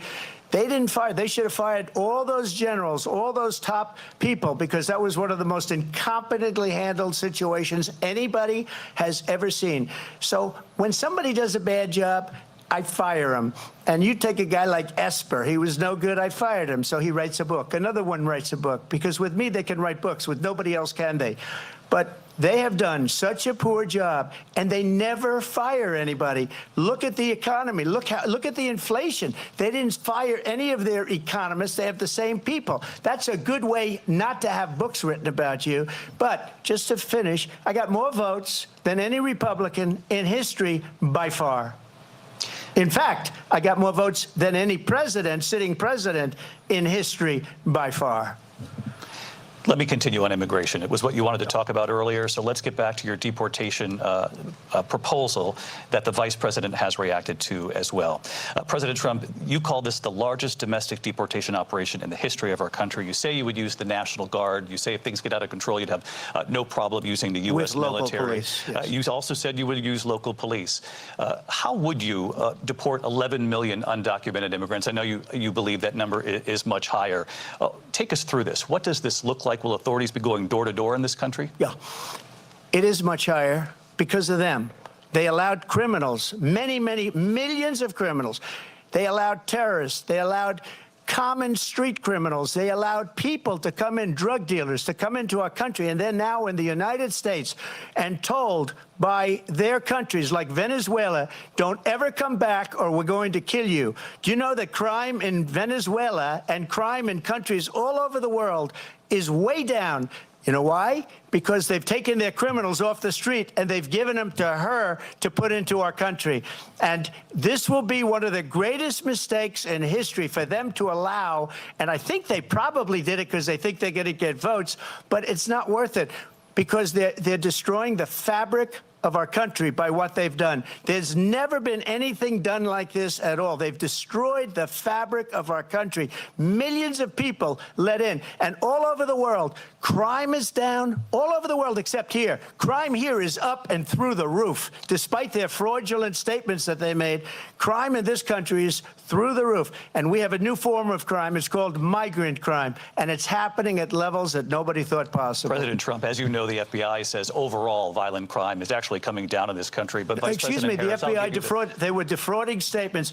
They didn't include the worst cities. They didn't include the cities with the worst crime. It was a fraud, just like their number of 818,000 jobs that they said they created turned out to be a fraud. President Trump, thank you. I'll let you respond, Vice President Harris. Well, I think this is so rich, coming from someone who has been prosecuted for national security crimes, economic crimes, election interference, has been found liable for sexual assault, and his next big court appearance is in November at his own criminal sentencing. And let's be clear where each person stands on the issue of what is important about respect for the rule of law and respect for law enforcement. The former vice president called for defunding federal law enforcement, 45,000 agents, get this, on the day after he was arraigned on 34 felony counts. So let's talk about what is important in this race. It is important that we move forward, that we turn the page on this same old tired rhetoric and address the needs of the American people, address what we need to do about the housing shortage, which I have a plan for, address what we must do to support our small businesses, address bringing down the price of groceries. But frankly, the American people are exhausted with this same old tired playbook. Vice President Harris, thank you. Excuse me. Every one of those cases was started by them against their political opponent. And I'm winning most of them, and I will win the rest on appeal. And you saw that with the decision that came down just recently from the Supreme Court. I'm winning most of them. But those are cases, it's called weaponization. Never happened in this country. They weaponized the Justice Department. Every one of those cases was involved with the DOJ, from Atlanta and Fani Willis to the Attorney General of New York and the DA in New York. Every one of those cases. And then they say, oh, he's a criminal. They're the ones that made them go after me. By the way, Joe Biden was found essentially guilty on the documents case. And what happened in my documents case? They said, oh, that's the toughest of them all. A complete and total victory. 2 months ago, it was thrown out. It's weaponization, and they used it, and it's never happened in this country. They used it to try and win an election. They're fake cases. President Trump, thank you. A really quick response here, Vice President Harris, on this notion of weaponization of the Justice Department. Well, let's talk about extreme and understand the context in which this election in 2024 is taking place. The United States Supreme Court recently ruled that the former president would essentially be immune from any misconduct if he were to enter the White House again. Understand, this is someone who has openly said he would terminate, I'm quoting, terminate the Constitution of the United States, that he would weaponize the Department of Justice against his political enemies. Someone who has openly expressed disdain for members of our military. Understand what it would mean if Donald Trump were back in the White House with no guardrails, because certainly we know now the court won't stop him. We know J.D. Vance is not going to stop him. It's up to the American people Vice President to stop Harris, him. Thank you. Lindsay? Vice President Harris, in your last run for president. Weaponized, please. This is the one that weaponized, not me. She weaponized. I probably took a bullet to the head because of the things that they say about me. They talk about democracy. I'm a threat to democracy. They're the threat to democracy with a fake Russia investigation We do have a lot that went nowhere. We have a lot to get to. Lindsay? Vice President Harris, in your last run for president, you said you wanted to ban fracking. Now you don't. You wanted mandatory government buyback programs for assault weapons. Now your campaign says you don't. You supported decriminalizing border crossings. Now you're taking a harder line. I know you say that your values have not changed. So then why have so many of your policy positions changed? So my values have not changed, and I'm going to discuss every one of the, at least every point that you've made. But in particular, let's talk about fracking because we're here in Pennsylvania. I made that very clear in 2020. I will not ban fracking. I have not banned fracking as Vice President of the United States. And in fact, I was the tie-breaking vote on the Inflation Reduction Act, which opened new leases for fracking. My position is that we have got to invest in diverse sources of energy so we reduce our reliance on foreign oil. We have had the largest increase in domestic oil production in history because of an approach that recognizes that we cannot over-rely on foreign oil. As it relates to my values, let me tell you, I grew up a middle-class kid raised by a hardworking mother who worked and saved and was able to buy our first home when I was a teenager. The values I bring to the importance of home ownership, knowing not everybody got handed $400 million on a silver platter and then filed bankruptcy 6 times, is a value that I bring to my work to say we are going to work with the private sector and home builders to increase 3 million homes, increase by 3 million homes by the end of my first term. My work that is related to having a friend when I was in high school who was sexually assaulted by her stepfather. And my focus then on protecting women and children from violent crime is based on a value that is deeply grounded in the importance of standing up for those who are most vulnerable. My work that is about protecting Social Security and Medicare is based on long-standing work that I have done, protecting seniors from scams. My values have not changed. And what is important is that there is a president who actually brings values and a perspective that is about lifting people up and not beating people down and name-calling. The true measure of the leader is the leader who actually understands the strength is not in beating people down, it's in lifting people up.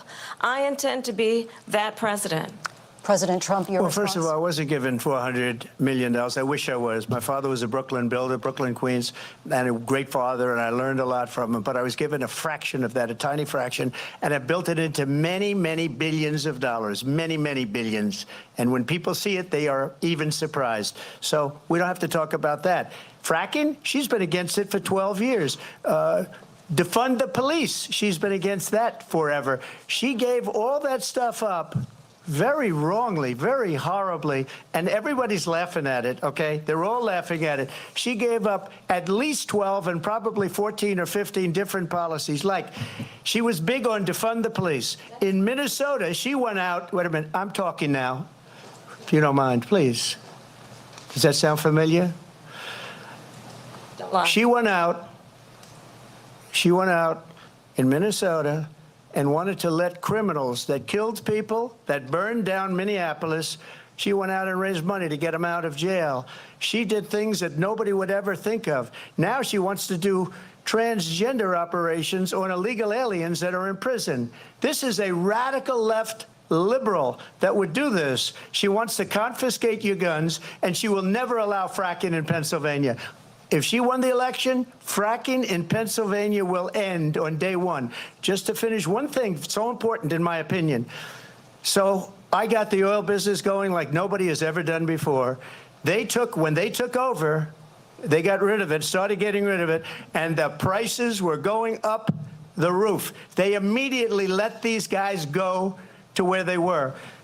I would have been 5 times, 4 times, 5 times higher, because you're talking about 3.5 years ago. They got it up to where I was because they had no choice, because the prices of energy were quadrupling and doubling. You saw what happened to gasoline. So they said, let's go back to Trump. But if she won the election, the day after that election, they'll go back to destroying our country, and oil will be dead, fossil fuel will be dead, we'll go back to windmills, and we'll go back to solar, where they need a whole desert to get some energy to come out of it. You ever see a solar plant? By the way, I'm a big fan of solar, but they take 400, 500 acres of desert President soil. Trump, we have a These lot are of not good issues things that we for the have to get environment to. that We're she out of time. understands. Thank you. Lindsay, thank you. We have an election in just 56 days. And I want to talk about the peaceful transfer of power, which, of course, we all know is a cornerstone of our democracy, and the role of a president in a moment of crisis. Mr. President, on January 6th, you told your supporters to march to the Capitol. You said you would be right there with them. The country and the world saw what played out at the Capitol that day, the officers coming under attack. Aides in the West Wing say you watched it unfold on television off the Oval Office. You did send out tweets, but it was more than 2 hours before you sent out that video message telling your supporters to go home. Is there anything you regret about what you did on that day? You just said a thing that isn't covered. Peacefully and patriotically, I said during my speech, not later on. Peacefully and patriotically. And nobody on the other side was killed. Ashley Gabbert was shot by an out-of-control police officer that should have never, ever shot her. It's a disgrace. But we didn't do this group of people that have been treated so badly. I ask, what about all the people that are pouring into our country and killing people that she allowed to pour in? She was the border czar, remember that. She was the border czar. She doesn't want to be called the border czar because she's embarrassed by the border. In fact, she said at the beginning, oh, I'm surprised you're not talking about the border yet. That's because she knows what a bad job they've done. What about those people? When are they going to be prosecuted? When are these people from countries all over the world, not just South America? They're coming in from all over the world, David, all over the world.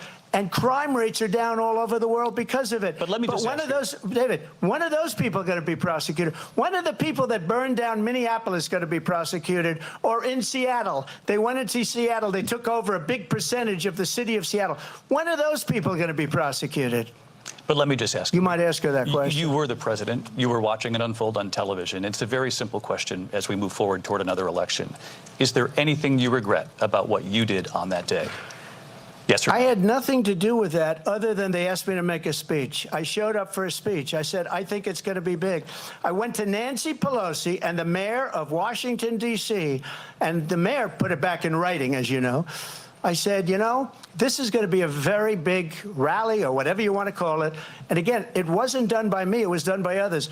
I said, I'd like to give you 10,000 National Guard or soldiers.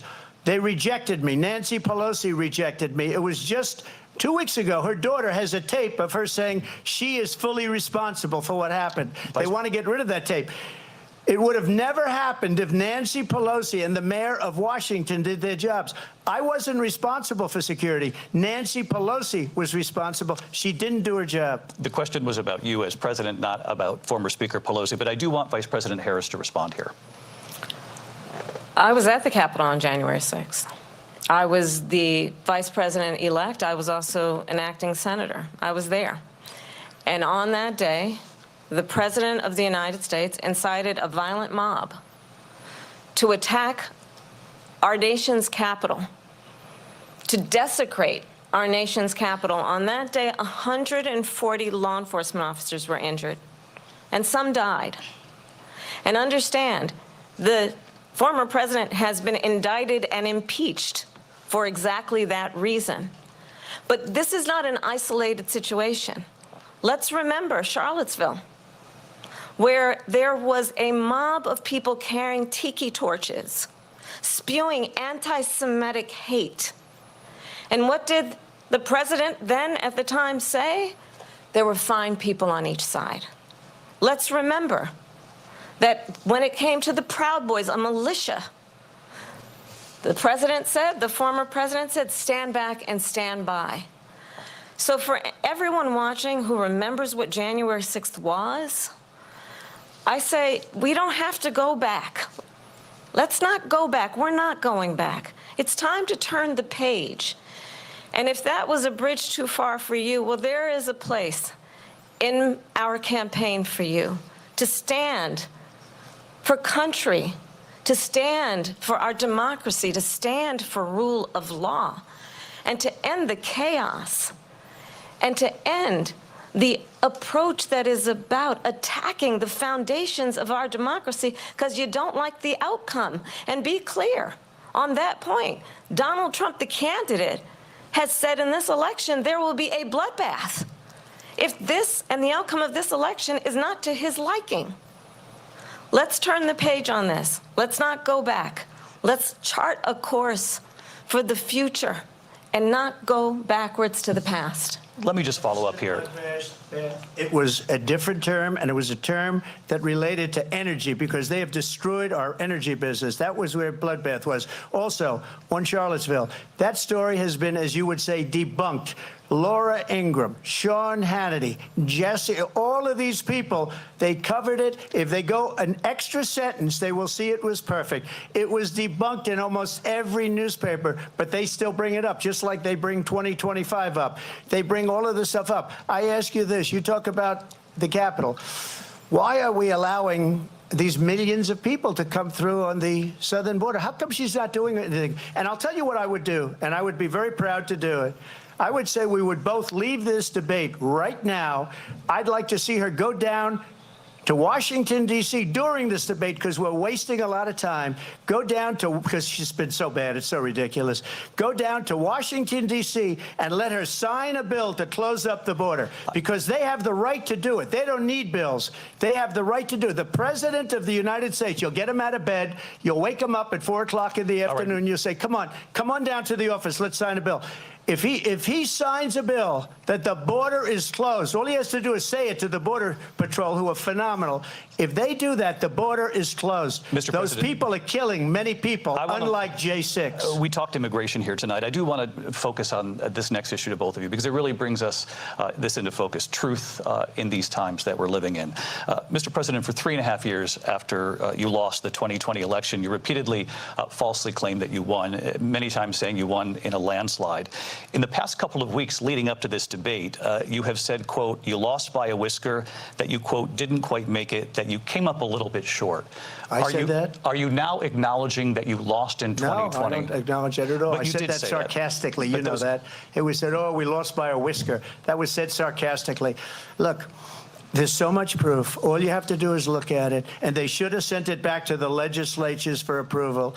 I got almost 75 million votes, the most votes any sitting president has ever gotten. I was told if I got 63, which was what I got in 2016, you can't be beaten.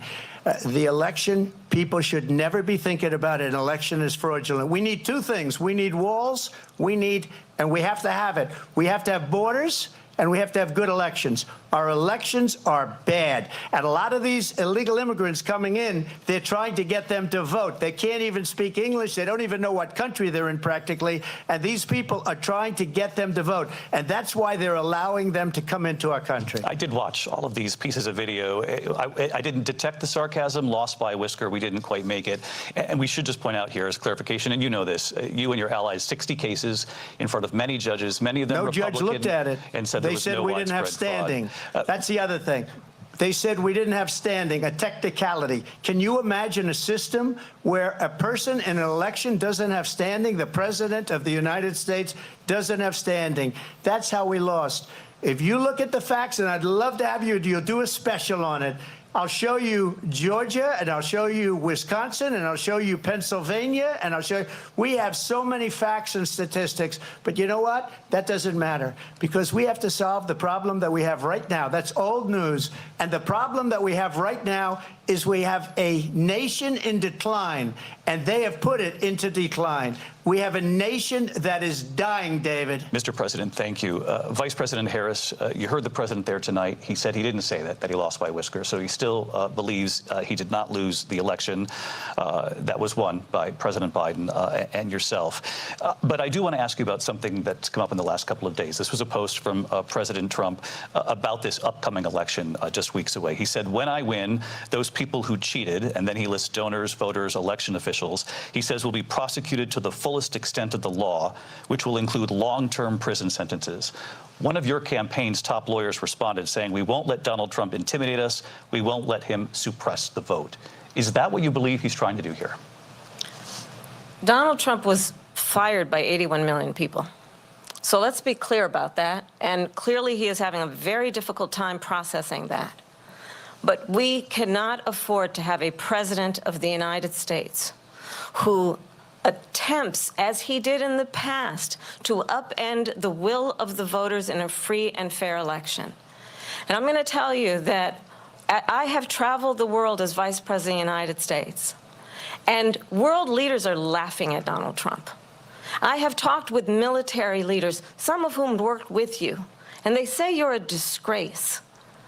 And when you then talk in this way in a presidential debate and deny what over and over again are court cases you have lost because you did, in fact, lose that election, it leads one to believe that perhaps we do not have in the candidate to my right the temperament or the ability to not be confused about fact.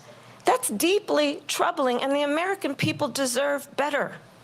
I'll give you 1 minute to respond, Mr. President. Let me just say about world leaders. Viktor Orban, one of the most respected men, they call him a strong man. He's a tough person, smart. Prime Minister of Hungary. They said, why is the whole world blowing up? 3 years ago it wasn't. Why is it blowing up? He said, because you need Trump back as president. They were afraid of him. China was afraid, and I don't like to use the word afraid, but I'm just quoting him. China was afraid of him. North Korea was afraid of him. Look at what's going on with North Korea, by the way. He said Russia was afraid of him. I ended the Nord Stream 2 pipeline, and Biden put it back on day one, but he ended the XL pipeline. The XL pipeline in our country, he ended that, but he let the Russians build a pipeline going all over Europe and heading into Germany, the biggest pipeline in the world. Look, Viktor Orban said it. He said the most respected, most feared person is Donald Trump. We had no problems when Trump was president, but when this weak, pathetic man that you saw at a debate just a few months ago, that if he weren't in that debate, he'd be running instead of her. She got no votes. He got 14 million votes. What you did, you talk about a threat to democracy. He got 14 million votes, and they threw him out of office. And you know what? I'll give you a little secret. He hates her. He can't stand her. But he got 14 million votes. They threw him out. She got 0 votes. And when she ran, she was the first one to leave because she failed, and now she's running. I don't understand it, but I'm okay with it because your time is I think we're going to do very well. We've got a lot more to get to. Turning now to the Israel-Hamas war and the hostages who are still being held, Americans among them. Vice President Harris, in December, you said, quote, Israel has a right to defend itself, but you added, quote, it matters how, saying international humanitarian law must be respected. Israel must do more to protect innocent civilians. You said that 9 months ago. Now an estimated 40,000 Palestinians are dead. Nearly 100 hostages remain. Just last week, Prime Minister Benjamin Netanyahu said there's not a deal in the making. President Biden has not been able to break through the stalemate. How would you do it? Well, let's understand how we got here. On October 7, Hamas, a terrorist organization, slaughtered 1,200 Israelis. Many of them young people who were simply attending a concert. Women were horribly raped. And so absolutely, I said then, I say now, Israel has a right to defend itself. We would. And how it does so matters. Because it is also true, far too many innocent Palestinians have been killed. Children, mothers. What we know is that this war must end. It must end immediately, and the way it will end is we need a ceasefire deal and we need the hostages out. And so we will continue to work around the clock on that. Work around the clock, also understanding that we must chart a course for a two-state solution. And in that solution, there must be security for the Israeli people and Israel, and in equal measure for the Palestinians. But the one thing I will assure you always, I will always give Israel the ability to defend itself, in particular as it relates to Iran and any threat that Iran and its proxies pose to Israel. But we must have a two-state solution where we can rebuild Gaza, where the Palestinians have security, self-determination, and the dignity they so rightly deserve. President Trump, how would you negotiate with Netanyahu and also Hamas in order to get the hostages out and prevent the killing of more innocent civilians in Gaza? If I were president, it would have never started.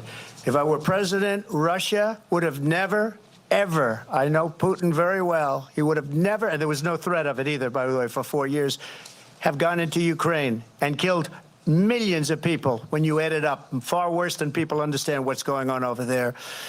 But when she mentions about Israel, all of a sudden, she hates Israel. She wouldn't even meet with Netanyahu when he went to Congress to make a very important speech. She refused to be there because she was at a sorority party of hers. She wanted to go to the sorority party.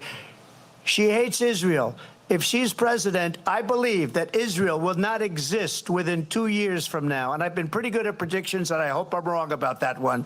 She hates Israel. At the same time, in her own way, she hates the Arab population because the whole place is going to get blown up. Arabs, Jewish people, Israel will be gone.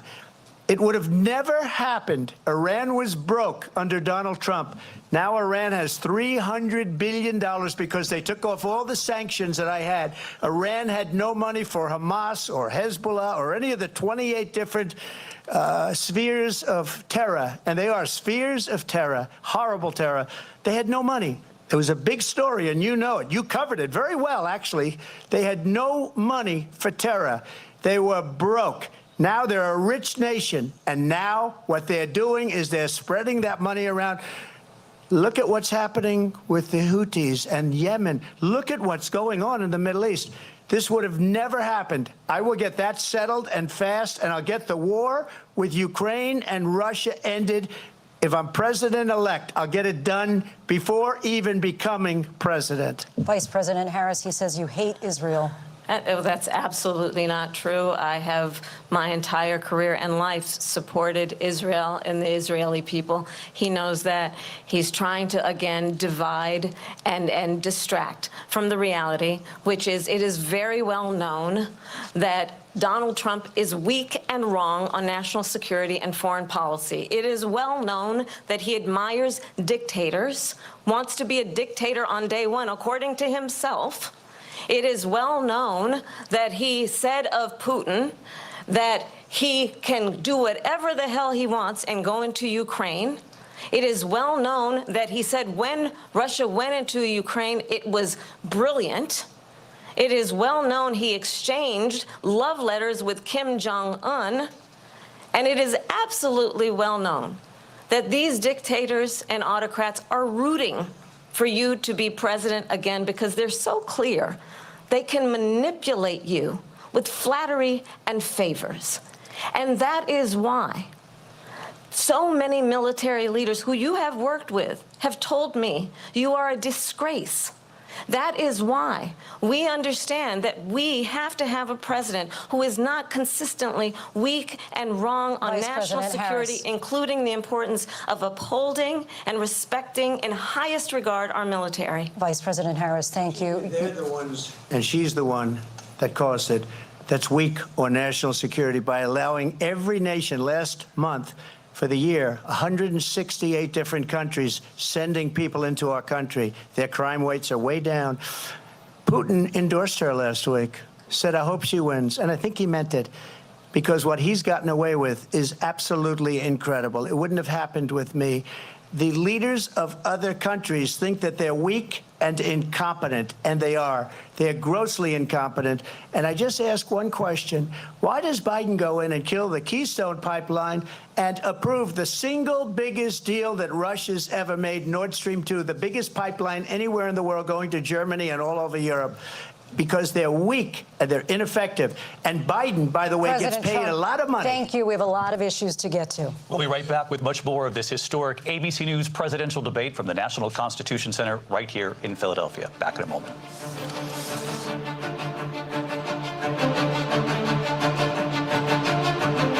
The ABC News presidential debate will continue after this.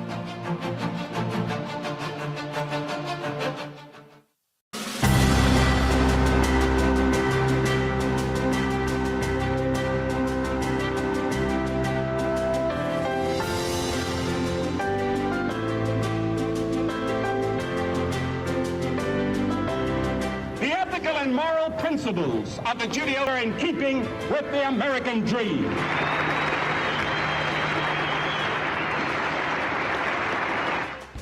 Whether because of discomfort, lack of mobility, your lifestyle, or occupation, you sit inactively way too many hours a day. That sedentary inactivity is terrible for your health. It's time to add some extra steps to your day. Introducing Ellipse, the premium quality automatic seated exerciser that strengthens legs, increases mobility, and boosts circulation without physical strain or impact. It's the easiest exercise you will ever do. Ellipse fits perfectly under my desk, and it is so quiet that none of my coworkers even know I'm using it. Strengthen and tone your legs. Increase your mobility, flexibility, and balance. Plus, stimulate healthy circulation. My joints feel better, my knees feel better, my back feels better. It makes me feel stronger, too. Power-assisted exercise that frees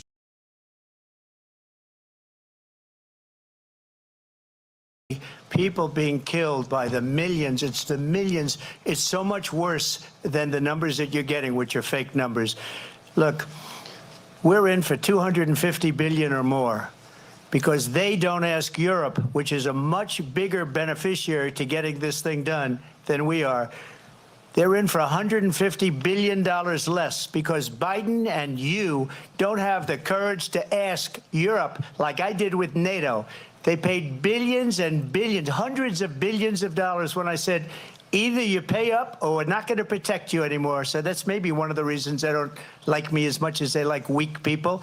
But you take a look at what's happening. We're in for 250 to 275 billion.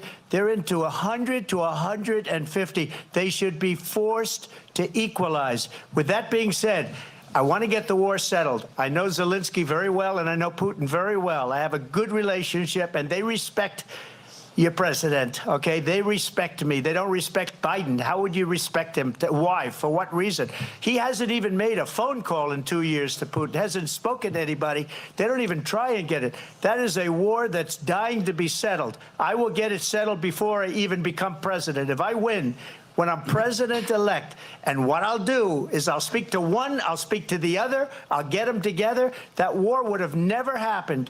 And in fact, when I saw Putin after I left, unfortunately left because our country has gone to hell, but after I left, when I saw him building up soldiers, he did it after I left, I said, oh, he must be negotiating. It must be a good, strong point of negotiation. Well, it wasn't, because Biden had no idea how to talk to him. He had no idea how to stop it. And now you have millions of people dead, and it's only getting worse, and it could lead to World War III. Don't kid yourself, David. We're playing with World War III, and we have a president that we don't even know if he's... Where is our president? We don't even know if he's a president. And just to clarify They threw him out of a campaign like a dog. We don't even know. Is he our president? But we have a president, Mr. President, that doesn't know he's alive. Your time is up. Just to clarify in the question, do you believe it's in the U.S. best interest for Ukraine to win this war, yes or no? I think it's the U.S. best interest to get this war finished and just get it done. All right. Negotiate a deal, because we have to stop all of these human lives from being destroyed. I want to take this to Vice President Harris. I want to get your thoughts on support for Ukraine in this moment, but also, as Commander-in-Chief, if elected, how would you deal with Vladimir Putin, and would it be any different from what we're seeing from President Biden? Well, first of all, it's important to remind the former president you're not running against Joe Biden, you're running against me. I believe the reason that Donald Trump says that this war would be over within 24 hours is because he would just give it up. And that's not who we are as Americans. Let's understand what happened here. I actually met with Zelensky a few days before Russia invaded, tried through force to change territorial boundaries, to defy one of the most important international rules and norms, which is the importance of sovereignty and territorial integrity. And I met with President Zelensky. I shared with him American intelligence about how he could defend himself. Days later, I went to NATO's eastern flank, to Poland and Romania. And through the work that I and others did, we brought 50 countries together to support Ukraine in its righteous defense. And because of our support, because of the air defense, the ammunition, the artillery, the javelins, the Abrams tanks that we have provided, Ukraine stands as an independent and free country. If Donald Trump were president, Putin would be sitting in Kyiv right now. And understand what that would mean, because Putin's agenda is not just about Ukraine. Understand why the European allies and our NATO allies are so thankful that you are no longer president, and that we understand the importance of the greatest military alliance the world has ever known, which is NATO, and what we have done to preserve the ability of Zelensky and the Ukrainians to fight for their independence. Otherwise, Putin would be sitting in Kyiv with his eyes on the rest of Europe, starting with Poland. And why don't you tell the 800,000 Polish Americans right here in Pennsylvania how quickly you would give up for the sake of favor and what you think is a friendship with what is known to be a dictator who would eat you for lunch. Vice President Harris, thank you. We've heard from both of you on Ukraine tonight. Afghanistan came up in the last hour. I wanted her to respond to something you said earlier, and I'll give you a minute here. Putin would be sitting in Moscow, and he wouldn't have lost 300,000 men and women, but he would have been sitting in Moscow. Quiet, please. He would have been sitting in Moscow, much happier than he is right now. But eventually, you know, he's got a thing that other people don't have. He's got nuclear weapons. They don't ever talk about that. He's got nuclear weapons. Nobody ever thinks about that. And eventually, maybe he'll use them, and maybe he hasn't been that threatening. But he does have that, something we don't even like to talk about. Nobody likes to talk about it. But just so you understand, they sent her to negotiate peace before this war started.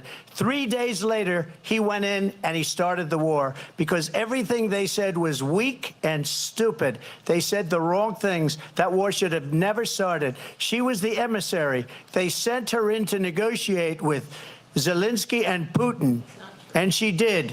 And the war started 3 days later. And that's the kind of talent we have with her. She's worse than Biden. In my opinion, I think he's the worst president in the history of our country. She goes down as the worst vice president in the history of our country. But let me tell you something. She is a horrible negotiator. They sent her in to negotiate. As soon as they left, Putin did the invasion. President Trump, thank you. You did bring up something. You said she went to negotiate with Vladimir Putin. Vice President Harris, have you ever met Vladimir Putin? Can you clarify tonight? Yet again, I said it at the beginning of this debate, you're going to hear a bunch of lies coming from this fellow. And that is another one. When I went to meet with President Zelensky, I've now met with him over 5 times. The reality is it has been about standing as America always should, as a leader upholding international rules and norms, as a leader who shows strength, understanding that the alliances we have around the world are dependent on our ability to look out for our friends and not favor our enemies because you adore strongmen instead of caring about democracy. And that is very much what is at stake here. The President of the United States is commander-in-chief. And the American people have a right to rely on a president who understands the significance of America's role and responsibility in terms of ensuring that there is stability and ensuring we stand up for our principles and not sell them for the benefit of personal flattery. We've talked about Ukraine and Vladimir Putin. I do want to talk about Afghanistan. It came up in the first hour of this debate. I wanted to move on to Afghanistan. Stoltenberg said Trump did the most amazing thing I've ever seen. He got these countries, the 28 countries at the time, to pay up. He said, I've never seen. He's the head of NATO. He said, I've never seen. For years, we were paying almost all of NATO. We were being ripped off by European nations, both on trade and on NATO. I got them to pay up by saying one of the statements you made before, if you don't pay, we're not going to protect you. Otherwise, Trump, we would have never gotten it. He said it was one of the most incredible jobs that he's ever seen done. Thank you. I want to turn to Afghanistan. It came up in the first hour of the debate, and we witnessed a poignant moment today on Capitol Hill, honoring the soldiers who died in the chaotic withdrawal from Afghanistan. I do want to ask the Vice President, do you believe you bear any responsibility in the way that withdrawal played out? Well, I will tell you, I agreed with President Biden's decision to pull out of Afghanistan. 4 presidents said they would, and Joe Biden did. And as a result, America's taxpayers are not paying the $300 million a day we were paying for that endless war. And as of today, there is not one member of the United States military who is in active duty in a combat zone in any war zone around the world, the first time this century. But let's understand how we got to where we are. Donald Trump, when he was president, negotiated one of the weakest deals you can imagine. He calls himself a deal maker. Even his national security advisor said it was a weak, terrible deal. And here's how it went down. He bypassed the Afghan government. He negotiated directly with a terrorist organization called the Taliban. The negotiation involved the Taliban getting 5,000 Taliban terrorists released. And get this, and the president at the time invited the Taliban to Camp David, a place of storied significance for us as Americans, a place where we honor the importance of American diplomacy, where we invite and receive respected world leaders. And this former president, as president, invited them to Camp David because he does not, again, appreciate the role and responsibility of the President of the United States to be commander-in-chief with a level of respect. And this gets back to the point of how he has consistently disparaged and demeaned members of our military, fallen soldiers, and the work that we must do to uphold the strength and the respect of the United States of America around the world. Vice President Harris, thank you. President Trump, your response to her saying that you began the negotiations with the Taliban. So if you take a look at that period of time, the Taliban was killing our soldiers, a lot of them, with snipers. And I got involved with the Taliban because the Taliban was doing the killing. That's the fighting force within Afghanistan. They don't bother doing that because, they deal with the wrong people all the time. But I got involved. And Abdul is the head of the Taliban. He is still the head of the Taliban. And I told Abdul, don't do it anymore. You do it anymore, you're going to have problems. And he said, why do you send me a picture of my house? I said, you're going to have to figure that out, Abdul. And for 18 months, we had nobody killed. We did have an agreement negotiated by Mike Pompeo. It was a very good agreement. The reason it was good, we were getting out. We would have been out faster than them, but we wouldn't have lost the soldiers. We wouldn't have left many Americans behind, and we wouldn't have left $85 billion worth of brand new, beautiful military equipment behind. And just to finish, they blew it. The agreement said you have to do this, and they didn't do it. They didn't do it. The agreement was terminated by us because they didn't do what they were supposed to do. I want to move on. And these people did the worst withdrawal and, in my opinion, the most embarrassing moment in the history of our country. And by the way, that's why Russia attacked Ukraine, because they saw how incompetent she and her boss are. President Trump, thank you. I want to move on now to race and politics in this country. Mr. President, you recently said of Vice President Harris, quote, I didn't know she was black until a number of years ago when she happened to turn black, and now she wants to be known as black. I want to ask a bigger picture question here tonight.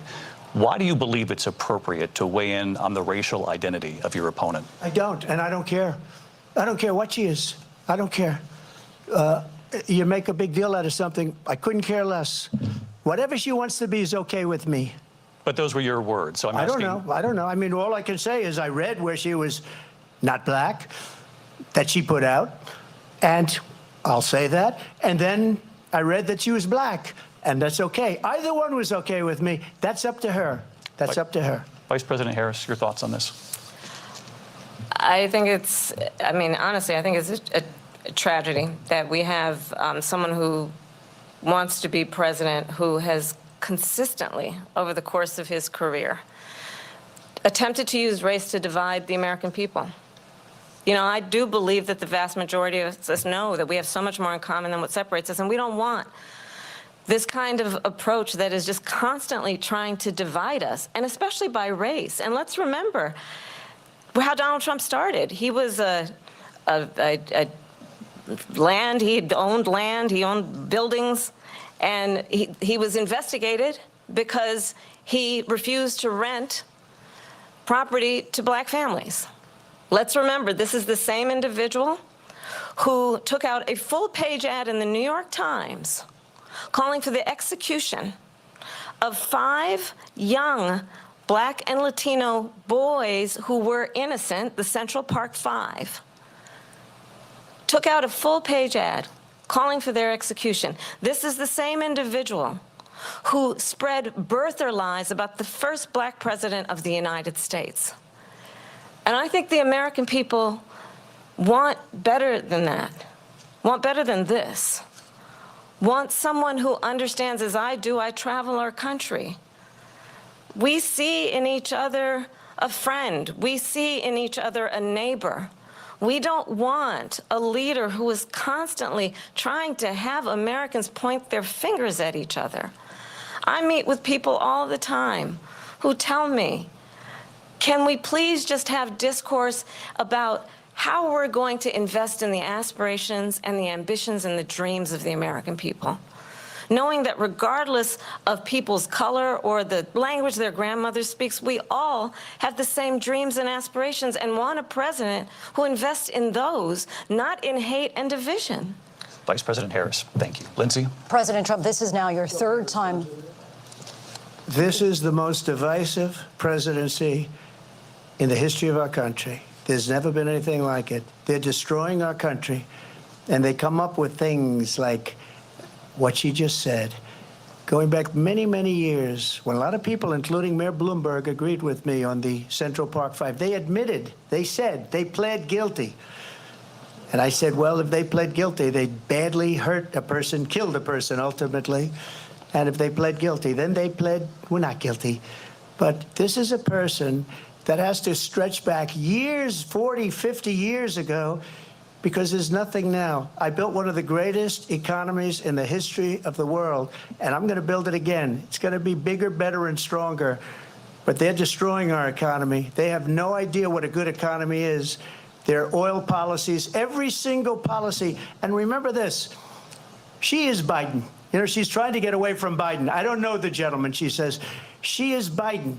The worst inflation we've ever had, a horrible economy because inflation has made it so bad, and she can't get away with that. Thank you. Your time is up, I Lindsay. want to respond to that, though. I want to just respond briefly. Clearly, I am not Joe Biden, and I am certainly not Donald Trump. And what I do offer is a new generation of leadership for our country, one who believes in what is possible, one who brings a sense of optimism about what we can do instead of always disparaging the American people. I believe in what we can do to strengthen our small businesses, which is why I have a plan. Let's talk about our plans and let's compare the plans. I have a plan to give startup businesses $50,000 tax deduction, to pursue their ambitions, their innovation, their ideas, their hard work. I have a plan, $6,000 for young families for the first year of your child's life, to help you in that most critical stage of your child's development. I have a plan that is about allowing people to be able to pursue what has been fleeting in terms of the American dream by offering a help with down payment of $25,000 down payment assistance for first-time home buyers. That's the kind of conversation, I believe, David, that people really want tonight, as opposed to a conversation that is constantly about belittling and name-calling. Let's turn the page Vice President and move Harris, forward. thank you. Let's turn to policy. President Let's Trump, turn back we to have policy. to move on. President Trump. Let's turn to policy, She has please. a plan to defund the police. She has a plan to confiscate everybody's gun. President Trump, she we has do a have to plan move to on to not other allow issues. fracking in Pennsylvania or anywhere else. Okay. Thank you, That's Mr. what her President. plan is until just recently. I just need Lindsay, to go ahead. respond because Trump, no, the President former Trump, president has said no, I'm something sorry. twice that I need to respond No, to. I'm sorry. We're I going just need to move respond on, Vice one President time Harris. to what he has President said Trump, this multiple is now times. your Yes. 3rd time running for president. You have long vowed to repeal and replace the Affordable Care Act, also known as Obamacare. You have failed to accomplish that. You now say you're going to keep Obamacare, quote, unless we can do something much better. Correct. Last month, you said, quote, we're working on it. So tonight, 9 years after you first started running, do you have a plan, and can you tell us what it is? Obamacare was lousy health care, always was. It's not very good today. And what I said, that if we come up with something, and we are working on things, we're going to do it and we're going to replace it. But remember this, I inherited Obamacare because Democrats wouldn't change it. They wouldn't vote for it. They were unanimous. They wouldn't vote to change it. If they would have done that, we would have had a much better plan than Obamacare. But the Democrats came up, they wouldn't vote for it. I had a choice to make when I was president. Do I save it and make it as good as it can be, never going to be great, or do I let it rot? And I felt I had an obligation, even though politically it would have been good to just let it rot and let it go away. I decided, and I told my people, the top people, and they're very good people. I have a lot of good people in that administration. We read about the bad ones. We had some real bad ones, too, and so do they. They have really bad ones. The difference is they don't get rid of them. But let me just explain. I had a choice to make. Do I save it and make it as good as it can be, or do I let it rot? And I saved it. I did the right thing. But it's still never going to be great, and it's too expensive for people. And what we will do is we're looking at different plans. If we can come up with a plan that's going to cost our people, our population, less money and be better health care than Obamacare, then I would absolutely do it. But until then, I'd run it as good as it can be run. So just a yes or no, you still do not have a plan? I have concepts of a plan. I'm not president right now. But if we come up with something, I would only change it if we come up with something that's better and less expensive. And there are concepts and options we have to do that. And you'll be hearing about it in the not too distant future. Vice President Harris, in 2017, you supported Bernie Sanders' proposal to do away with private insurance and create a government-run health care system. 2 years later, you proposed a plan that included a private insurance option. What is your plan today? Well, first of all, I absolutely support, and over the last 4 years as vice president, private health care options. But what we need to do is maintain and grow the Affordable Care Act. But I'll get to that, Lindsay. I just need to respond to a previous point that the former president has made. I've made very clear my position on fracking. And then this business about taking everyone's guns away. Tim Walz and I are both gun owners. We're not taking anybody's guns away. So stop with the continuous lying about this stuff. As it relates to the Affordable Care Act, understand, just look at the history to know where people stand. When Donald Trump was president, 60 times he tried to get rid of the Affordable Care Act. 60 times. I was a senator at the time when I will never forget the early morning hours when it was up for a vote in the United States Senate. And the late, great John McCain, who you have disparaged as being, you don't like him, you said, at the time because he got caught. He was an American hero. The late, great John McCain, I will never forget that night, walked onto the Senate floor and said, no, you don't. No, you don't. No, you don't get rid of the Affordable Care Act. You have no plan. And what the Affordable Care Act has done is eliminate the ability of insurance companies to deny people with pre-existing conditions. I don't have to tell the people watching tonight, you remember what that was like? Remember when an insurance company could deny if a child had asthma, if someone was a breast cancer survivor, if a grandparent had diabetes? And thankfully, as I've been vice president and we, over the last 4 years, have strengthened the Affordable Care Act, we have allowed for the first time Medicare to negotiate drug prices on behalf of you, the American people. Donald Trump said he was going to allow Medicare to negotiate drug prices. He never did. We did. And now we have capped the cost of insulin at $35 a month. Since I've been vice president, we have capped the cost of prescription medication for seniors at $2,000 a year. And when I am president, we will do that for all people, understanding that the value I bring to this is that access to health care should be a right and not just a privilege of those who can afford it. And the plan has to be to strengthen the Affordable Care Act, not get rid of it. Vice President Harris, in terms of where Donald Trump stands on that. I want to move to an issue that's important for a lot of... You made a mistake. Number one, John McCain fought Obamacare for 10 years. But it wasn't only him. It were all of the Democrats that kept it going. And you know what? we can do much better than Obamacare, much less money. But she won't improve private insurance for people, private medical insurance. That's another thing she doesn't want to get. People are paying privately for insurance that have worked hard and made money, and they want to have private. She wants everybody to be on government insurance where you wait 6 months for an operation that you need immediately. President Trump, thank you. We have another issue that we'd like to get to that's important for a number of Americans, in particular younger voters, and that's climate change. President Trump, with regard to the environment, you say that we have to have clean air and clean water. Vice President Harris, you call climate change an existential threat. The question to you both tonight is, what would you do to fight climate change? And Vice President Harris, we'll start with you. 1 minute for you each. Well, the former president had said that climate change is a hoax. And what we know is that it is very real. You ask anyone who lives in a state who has experienced these extreme weather occurrences, who now is either being denied home insurance or it's being jacked up. You ask anybody who has been the victim of what that means in terms of losing their home, having nowhere to go. We know that we can actually deal with this issue. The young people of America care deeply about this issue.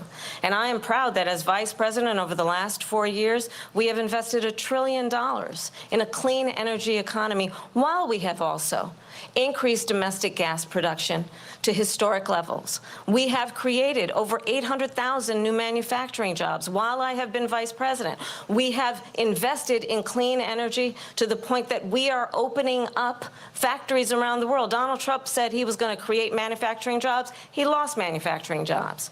And I'm also proud to have the endorsement of the United Auto Workers and Sean Fain, who also know that part of building a clean energy economy includes investing in American-made products, American automobiles. It includes growing what we can do around American manufacturing and opening up auto plants, not closing them like happened under Donald Trump. Vice President Harris, thank you. That didn't happen under Donald Trump. Let me just tell you, they lost 10,000 manufacturing jobs this last month.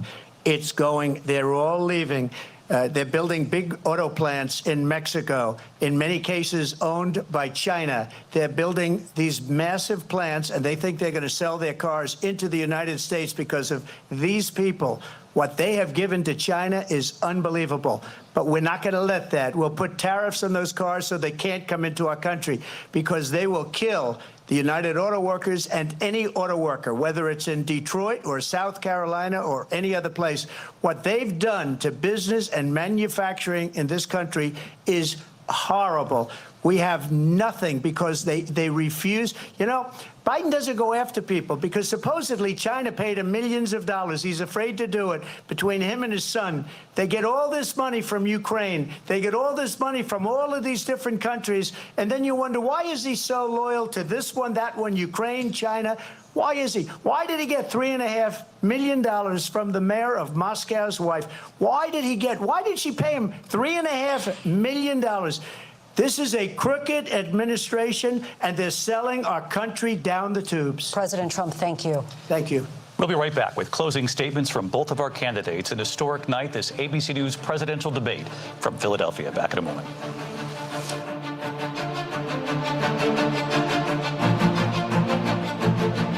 The ABC News presidential debate will continue after this. I ask you to join with me in prayer. Almighty God, our sons, pride of our nation, this day have set upon a mighty endeavor, a struggle to preserve our republic, our religion, and our civilization, and to set free a suffering humanity. Lead them straight and true. Give strength to their arms, stoutness to their hearts, steadfastness in their faith. They will need thy blessings. Their road will be long and hard. For the enemy is strong. He may hurl back our forces. Success may not come with rushing speed, but we shall return again and again. And we know that by thy grace and by the righteousness of our cause, our sons will triumph and a peace that will let all men live in freedom, reaping the just rewards of their honest toil. Thy will be done, Almighty God. Amen. I heard you weren't too happy with this particular network, Fox, but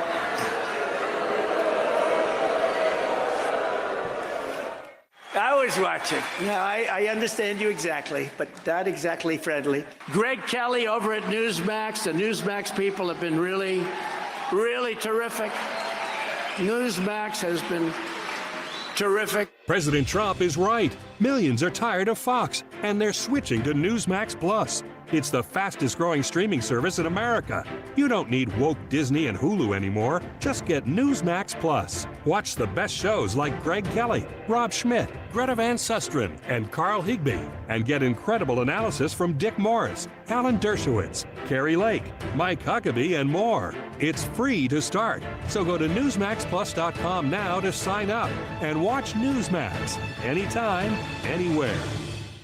This right here is confidence in a bottle. It makes me feel so much more confident than I've ever felt. They are some of the hottest videos on social media. Those videos claiming to instantly get rid of bags under your eyes. Annette Figueroa is here to tell us why she says this one is for real. This one is for real, and I'm so excited. We even have a video, and all he uses is a small amount on a clean, dry face. And what it does is it tightens and lifts the appearance of bags underneath your eyes. And I did this to my father. We were at home, so we applied it to his under eye bags, and let me tell you, we were so excited. In under 10 minutes, they visibly disappeared from view, and now it is literally part of both of our daily routines. And not only does it work on the bags, it works on the appearance of crow's feet, fine lines, and wrinkles. At our $14.95 price, it's the best way to try Plexiderm and see it work after your first application. Call the number on your screen. Call 800-316-6394. If you could help reduce the urge to go to the bathroom due to your aging prostate, if you could improve your energy levels because you're getting a better night's sleep, would you? Of course you would. And now you can with the help of Prostate Revive, the premium dietary supplement for men.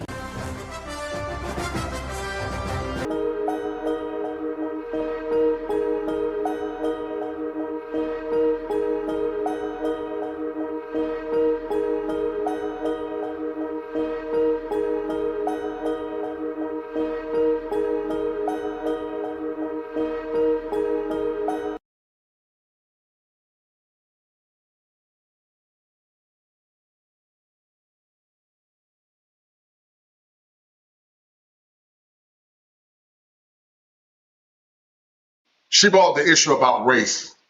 But you know she never say anything about substance. She talked about him being divisive, but she's divisive.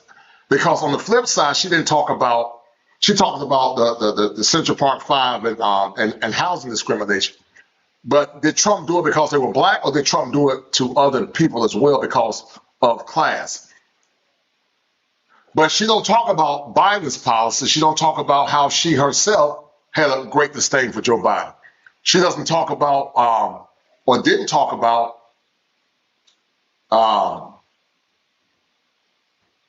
what Joe Biden said about black folks being a racial jungle. She didn't talk about that. Also, she didn't talk about, and refused to talk about, the policies that she created that were destructive to black men and black families. And Patrice Richardson, she don't talk about that as well. But you see the hypocrisy why she's really trying to paint Trump in a negative light to make him look bad and make him look crazy.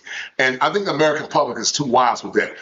Listen, I don't care for either party, but I do believe that Trump's policies are better for America.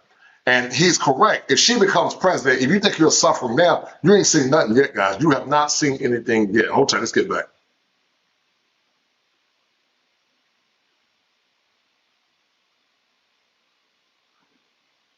Protect our fundamental rights and freedoms, including the right of a woman to make decisions about her own body and not have her government tell her what to do. I'll tell you, I started my career as a prosecutor. I was a DA, I was an attorney general, a United States senator, and now vice president. I've only had one client, the people.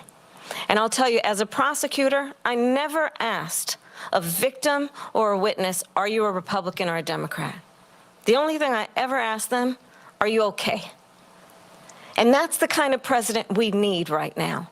Someone who cares about you and is not putting themselves first. I intend to be a president for all Americans and focus on what we can do over the next 10 and 20 years to build back up our country by investing right now in you, the American people.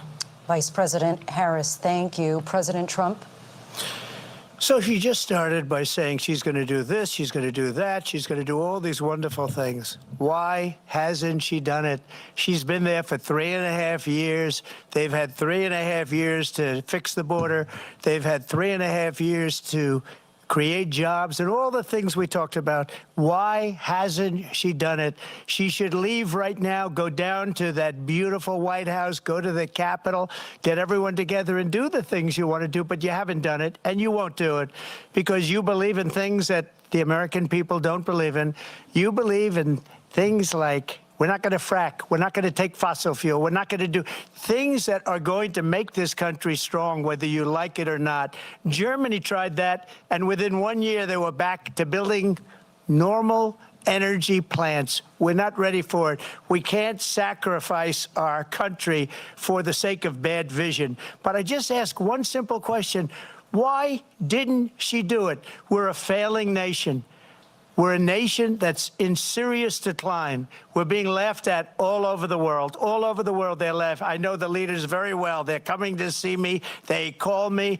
We're laughed at all over the world. They don't understand what happened to us as a nation. We're not a leader. We don't have any idea what's going on. We have wars going on in the Middle East. We have wars going on with Russia and Ukraine. We're going to end up in a third world war, and it'll be a war like no other because of nuclear weapons, the power of weaponry. I rebuilt our entire military. She gave a lot of it away to the Taliban. She gave it to Afghanistan. What these people have done to our country, and maybe toughest of all, is allowing millions of people to come into our country. Many of them are criminals, and they're destroying our country. The worst president, the worst vice president in the history of our country. President Trump, thank you. And that is our ABC News presidential debate from here in Philadelphia at the National Constitution Center.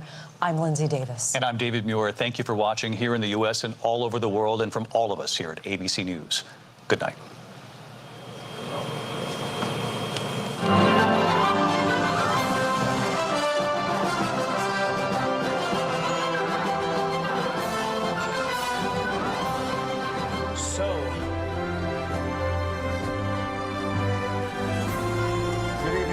Who do you guys think won? Live coverage now. I say Trump. So this is the post-analysis, guys. 90 minutes or so, the first ever and maybe the last face-off between former President Donald Trump and current Vice President Kamala Harris. They covered a lot of ground, the economy, the border, Russia, Ukraine, Israel, Hamas. But I think part of the story, Bianca, is clearly going to be ABC News. The questions largely anti-Trump.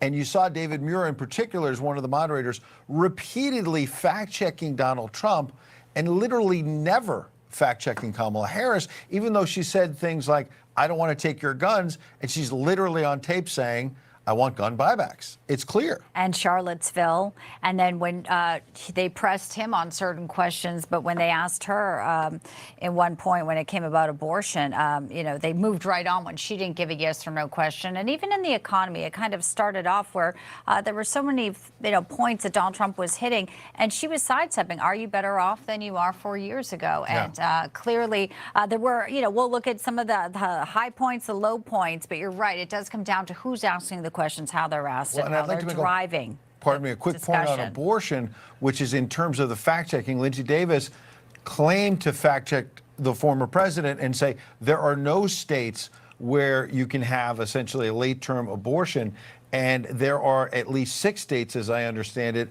that do allow late-term abortion. Yes. And so even some of the fact checks of Donald Trump were not facts. No, and even at the end of the debate here, in the closing statements here, Donald Trump sort of making his case. Were there some moments there where there were missed opportunities? Yes, but again, when you're dealing with moderators, it felt sort of like a setup at times, where there was a lot of time spent on abortion, a lot of time spent on January 6th, which encouraged the conversation that everything she capitalized on is this is looking backwards, not forwards. Well, yes, because the moderators were driving it exactly in that direction. With a clear agenda. So let's get, we're going to have a lot of analysts over the next hour and a half. Let's start with Pennsylvania. Congressman Scott Perry, he's a member of the House Oversight and Accountability Committee. They've been investigating Biden corruption and a whole lot of other important issues. First of all, Congressman, welcome to N2. What are your top line thoughts about tonight, sir? Well, I think that both candidates did well. I think that Kamala Harris was well scripted and well prepared with well-prepared remarks and responses. I do agree with you that that the moderators were playing more for Kamala Harris, obviously, than for the president, fact-checking him and not fact-checking her, letting her run on, but stopping him, et cetera. I think they both got under each other's skin, but I think the president scored the victory overall because he brought back so many things that Kamala Harris could not respond to, and even herself in her answers had to acknowledge, even though she didn't, that she created the situation when she was talking about making a better economy and making a future for Americans. But while she's been presiding over the destruction of America. To you both. It's yeah, wonderful and to pardon have me, you I as want an to bring honor Bianca in both with a here question, but Good we just showed the evening. video I mentioned to both of you of a very awkward beginning to the debate when Kamala Harris reaches out for a handshake and says, Kamala Harris, have a good debate, and we'll play it again. I appreciate that. Bianca, your thoughts on that? I thought she was a little nervous to begin with. She did seem to get her footing, Congressman Perry, but she said that Donald Trump left us the worst unemployment since the Great Depression. That is not true. Inflation has run away under these Biden-Harris administration and the policies there. So when you don't have moderators fact-checking that, it's a serious problem, and it allows her to perpetuate sort of this myth that they've been working hard for the American people. Clearly, that is not the case. She got some coaching. She lives to see another day. Obviously, maybe didn't fall apart at the seams here.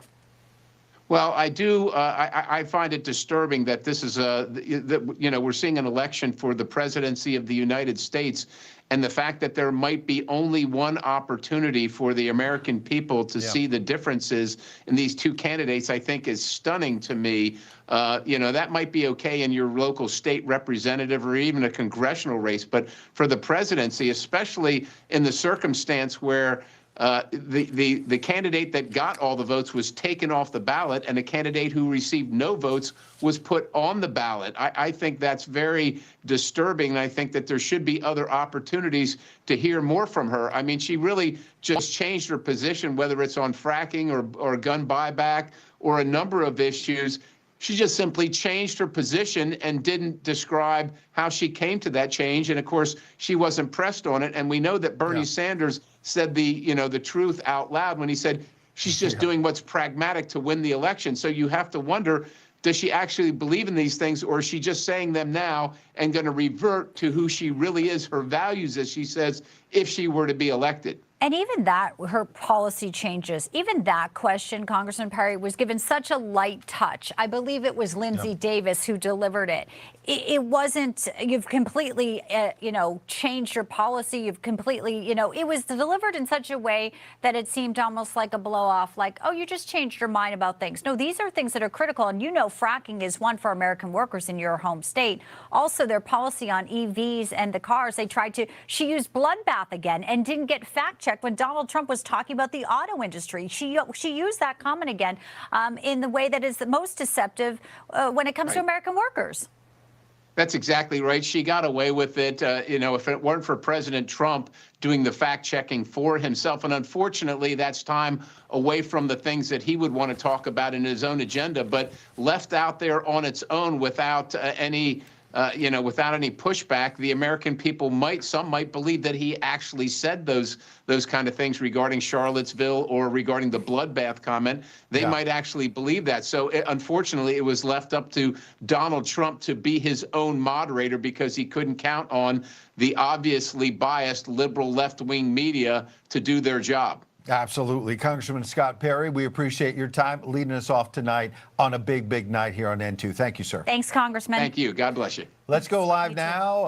Advisor to President Trump, former advisor to then President Bill Clinton, Dick Morris, as well as pollster John McLaughlin from McLaughlin and Associates. Gentlemen, thanks for being here, Ed and Bianca. Dick, I want to start with you on the economy, which you worked so hard in shaping the narrative to get Bill Clinton reelected. You've talked, as we say, very closely and worked with former President Trump. I thought right out of the gate, before the moderator sort of went off the cliff with very biased questions, the first question to Kamala Harris, are we better off than we were 4 years ago, and zeroing in on the economy, I thought she never answered that question, number one. And number two, Donald Trump was very strong about how he built the greatest economy. He'll do it again, and said she was copying his plans and Biden plans. I think at one point he said, basically her plan is like 4 sentences. It starts with run, spot, run. I thought Trump was scoring a lot on the economy. Your thoughts, Dick?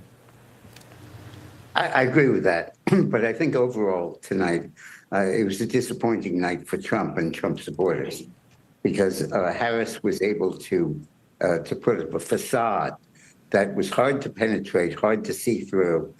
And if you compare what she said about herself with what I know to be the facts about herself, it was disappointing.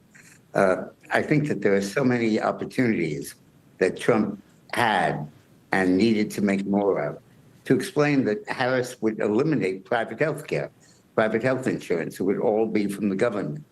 Or to explain that you couldn't keep your cars. You'd have to give them up because we're EVs. And I think that these underlying realities of the race are so important and are so well known now by the American people that I don't think this debate will stop people from focusing on them. And I think Trump will continue his momentum upwards. But I do believe it will be a bump in the road for Trump because she was able to pull the wool over everybody's eyes pretty effectively.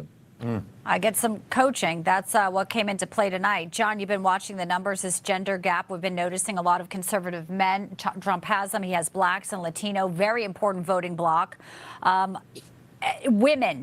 Women may tonight have heard her stance on abortion. They may have heard her talking about how she's middle class. She says she wants to be the president for all people. I recall Donald Trump saying that, actually. So, again, I think she's lifting his lines here and trying to portray things at work. But what do you think women heard tonight, especially independent women? Did Donald Trump make his case to those undecided voters out there?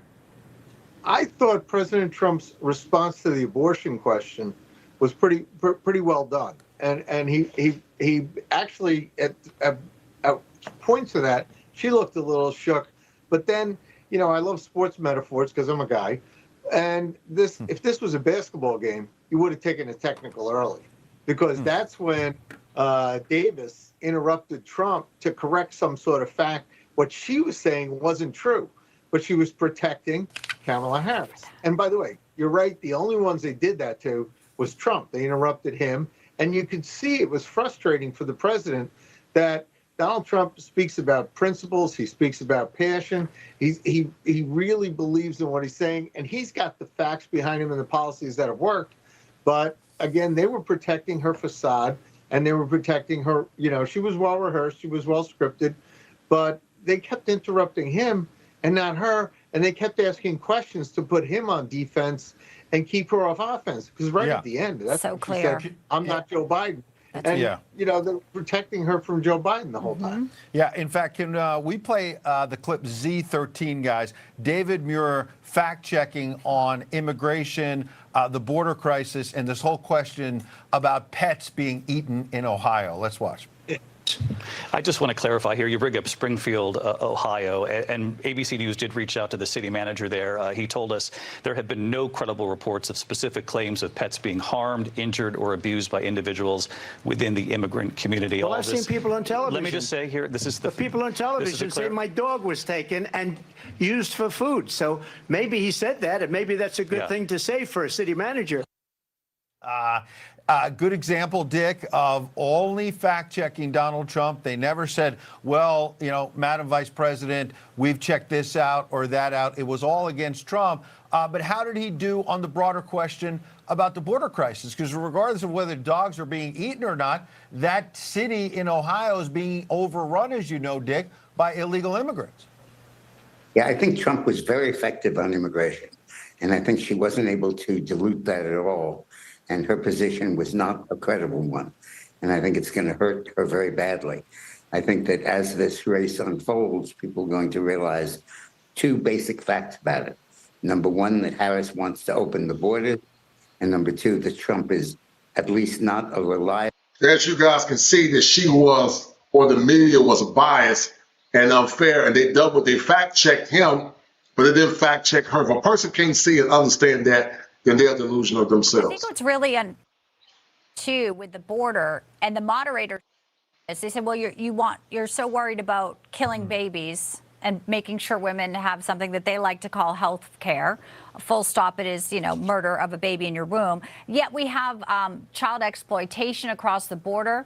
Democrats have voted down DNA testing. So when a migrant child comes in, they want to process them. They don't even want to check and see if it's a real father. They don't want to talk about Laken Riley, Jocelyn Nungaray, Rachel Morin, the victims who were on Congress today. These are all issues that the moderators, I think, had a responsibility to equal time bring up.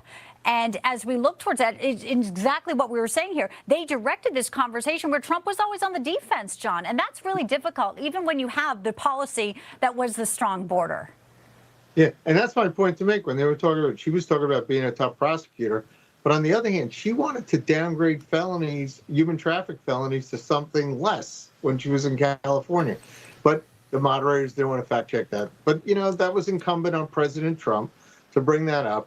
And to bring it up in a factual, way to correct her record, and to talk about her record with Joe Biden on the border, and when he opposed the bipartisan deal that they wanted to have on the border. Well, you were letting 5,000 illegal immigrants in every day, almost 2 million a year. That's a bad deal.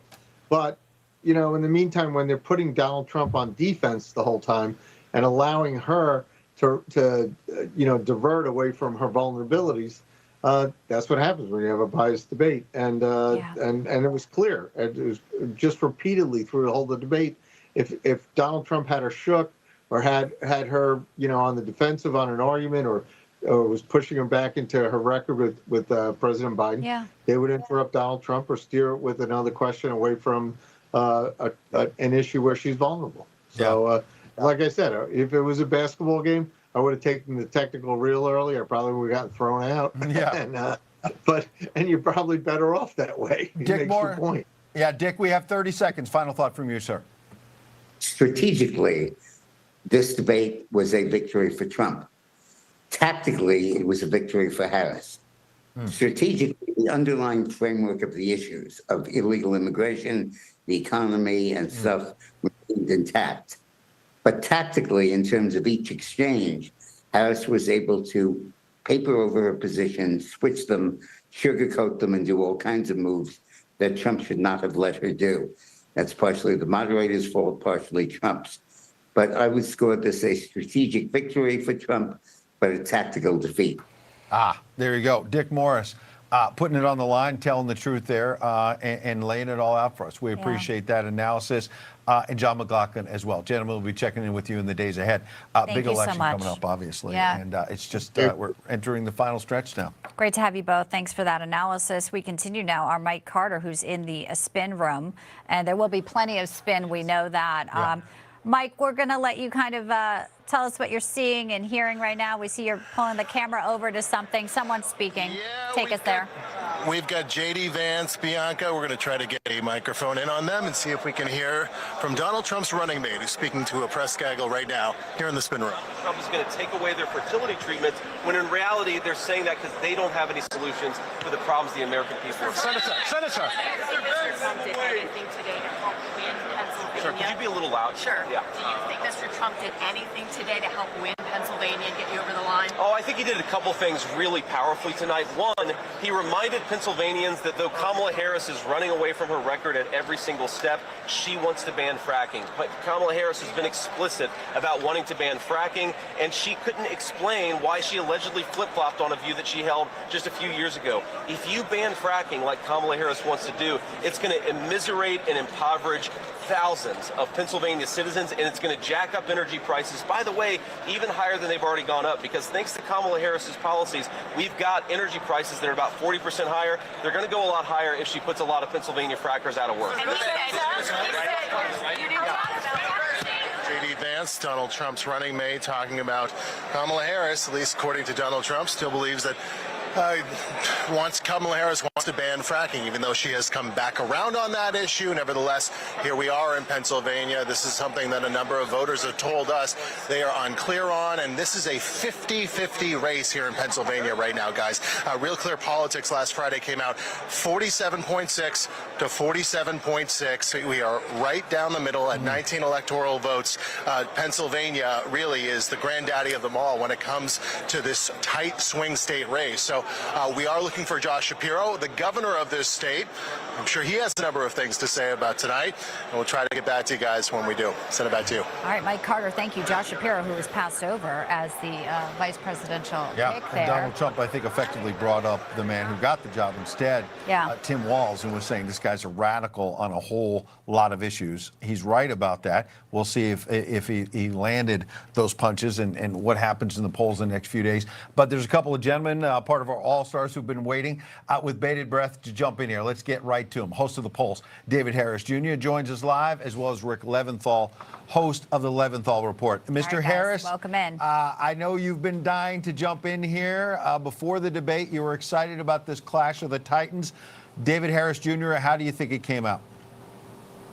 If a person can't see that there's biasness in the media, they'll never be able to see it. You know, I think Dick Morris actually summed it up really very well. It was very tactical for Kamala. She came prepared, and they loaded her with so much ammunition, and she actually delivered it very effectively overall. And I think that Dick shared it. I saw it as well. She would pad her little patty cake lies, and then she would change the subject, and then she would point at Trump or talk directly to him. And I think that was a tactic to get him off of the lies that she'd already snuck in. So he didn't have the ability to go back and call her out. I also noticed she was taking notes. He doesn't take notes. He's not taking notes during the debate. I know that a lot of people during a debate will take notes so they know exactly what to come back and check off and make sure that they rebut. He didn't do that, and I think that was a mistake, because there are so many lies that she caked in there, and she would make 3, 4, 5 points sometimes in each section of her argument, and then before she'd end it, she would turn to Trump. She kept talking at him. She was like trying to badger him. I think that's why he was not looking at her. I think it was probably a good idea that he didn't look at her, because she was trying to get under his skin and get him to emotionally react and respond to what she was saying. And then he missed several opportunities, I think, to hold her feet to the fire on several lies, blatant lies, things that the liberal left-leaning fact checkers have actually called her out on. Right. But overall, President Trump still delivered the truth. He delivered the facts.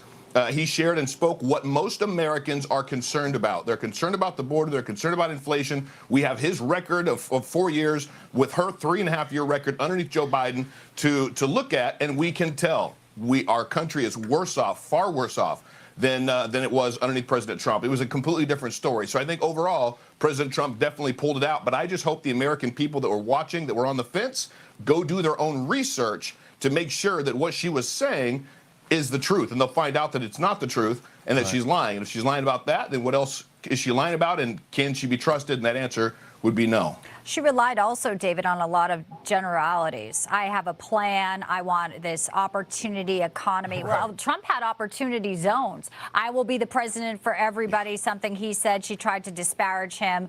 I thought it was really disingenuous, Rick, when she talked about Afghanistan, when we saw how they treated the Gold Star families. Today's Speaker Johnson was able to actually give a medal to the families. There was nothing but statements on the day of the anniversary. And she's out there saying that his plan failed, which she was the last woman in the room. A lot of things that I think she was trying to purport herself as some type of, world military-like expert here. And Donald Trump really was, maybe a little bit soft touch as well on some of those things he could have pushed back on. Well, if you're asking me, I'm just really disappointed in the unlevel playing field. I'm disappointed in the fact that, as John McLaughlin said, that Trump was put on defense all night, that Kamala Harris was never really challenged to back up statements or answer questions like, as you mentioned, Ed, the very first question, are Americans better off today than 4 years ago? It's a simple answer, and obviously we're not because of inflation, but they let her dodge that question and a bunch of others, and they shaped the questions to her advantage. They talked about things that would make her look better, like the abortion situation or the January 6th issue. And did they follow that up with, well, you were supporting giving money to the demonstrators and the protesters who were arrested, who were burning buildings? And Trump brought it up, but the moderators didn't force Harris to answer his concerns. And that really bothered me, along with her condescending laughter and smiles at Trump as he was speaking. She also tried to interrupt him several times, which I don't think he did. But the thing that bothers me the most, and I wish Donald Trump had forced her to talk to this, is that she was never pressured to answer the question about the victims of crimes committed by illegal immigrants against American women. American people, for sure, but also women and children, rapes and murders. And we had mothers on Capitol Hill today testifying about it, and they didn't bother to ask her to defend her policies or lack of policies that have allowed millions of people in, and many of them are criminals, as Trump kept hammering at. But again, they didn't force her to answer that question, and I think that is where she's most vulnerable. It's astonishing, and we're reporting on one every single day, and you're right, these are little kids in parks, these are 12-year-olds like Jocelyn Nungare. I mean, these are things the moderators should have picked up on. These are innocent victims' crimes, and a lot of the people, not only are they illegal, they've been deported, and they come back again.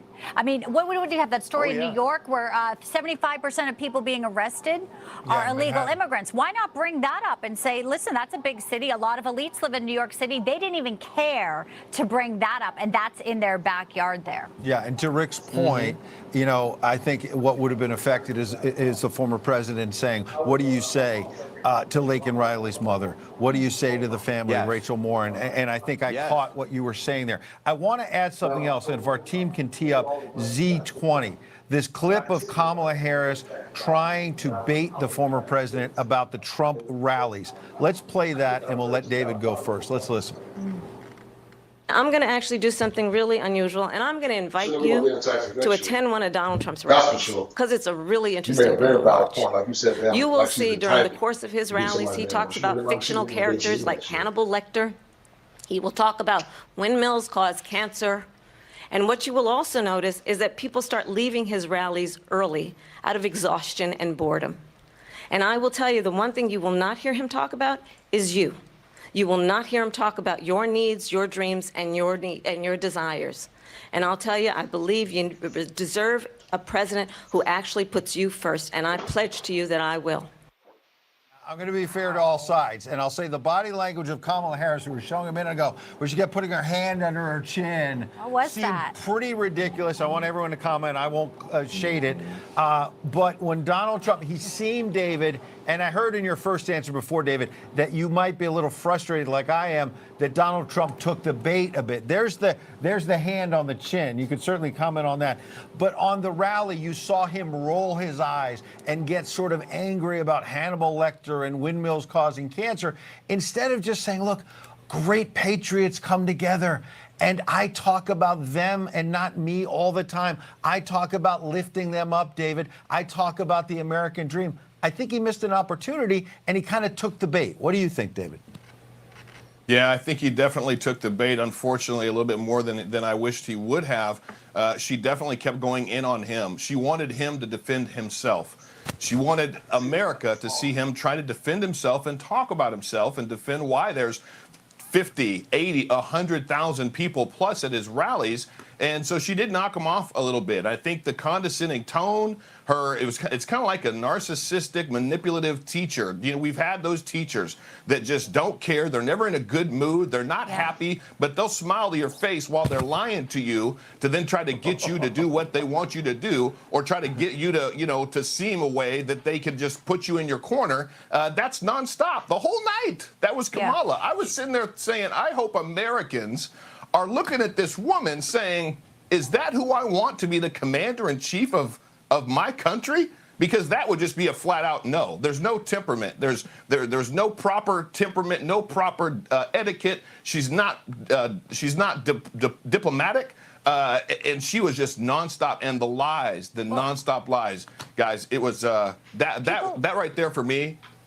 I think it was just a lot of people are saying the exact same thing all over social media. It's like it was horrible. ABC doesn't air his rallies, but the day he was shot in Butler, no one even left. We all recalled, we all commented how there was a shooting and people were literally standing behind him on the stage. It wasn't chaos.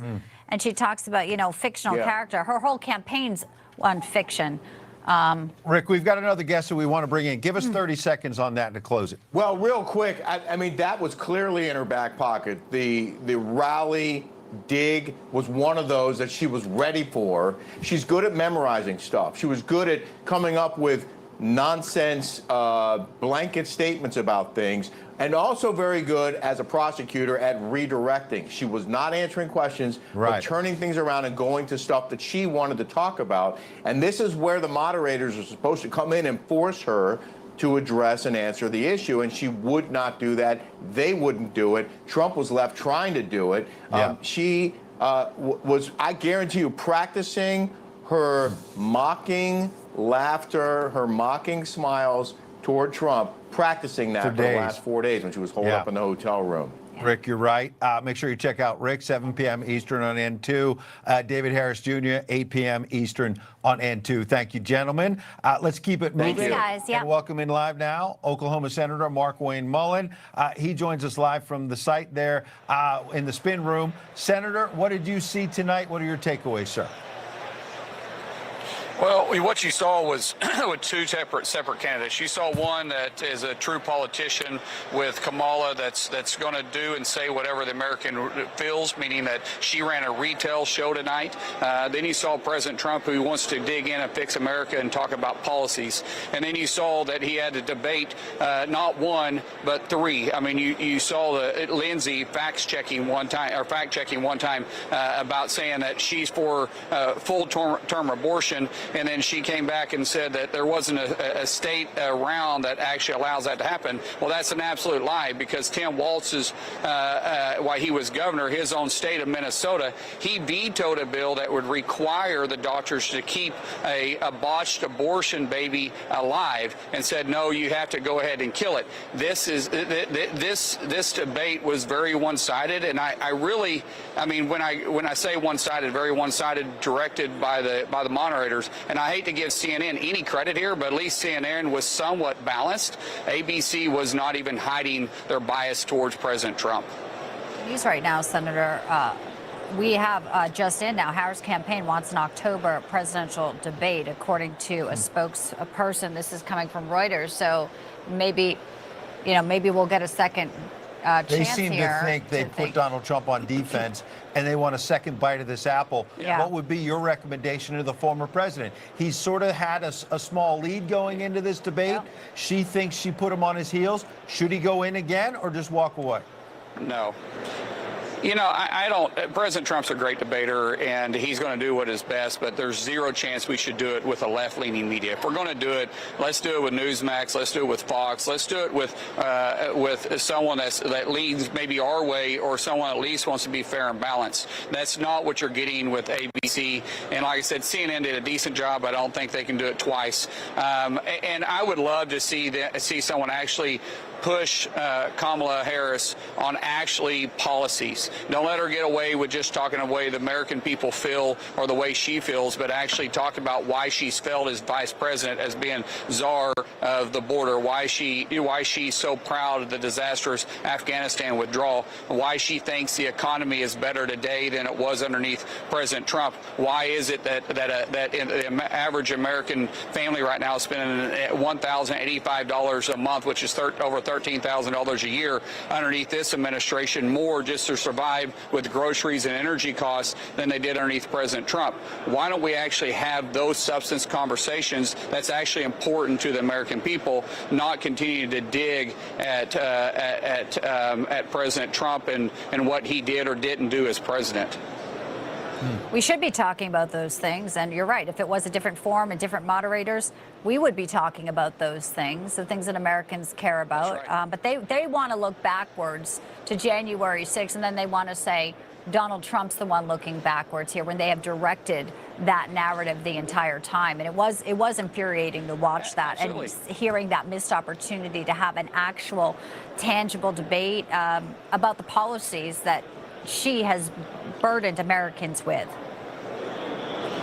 Well, even the way they asked the question about January 6th, when they edited his own words by saying, we'll march to the Capitol, when he obviously said, and it's been very well documented, and everybody that's actually played the clip knows that he said, we're going to march to the Capitol in a very peaceful, way, and yet they totally left that out. They didn't even call her out on the whole plan of 2025 when President Trump has openly said multiple times he's against it. They didn't one time. She said it not once, not twice, but 3 different times, and they never once corrected her on that. And they just want to continue to rehash old issues that they themselves are actually telling a lie about. By telling a lie, when you're telling a half truth, that's a whole lie.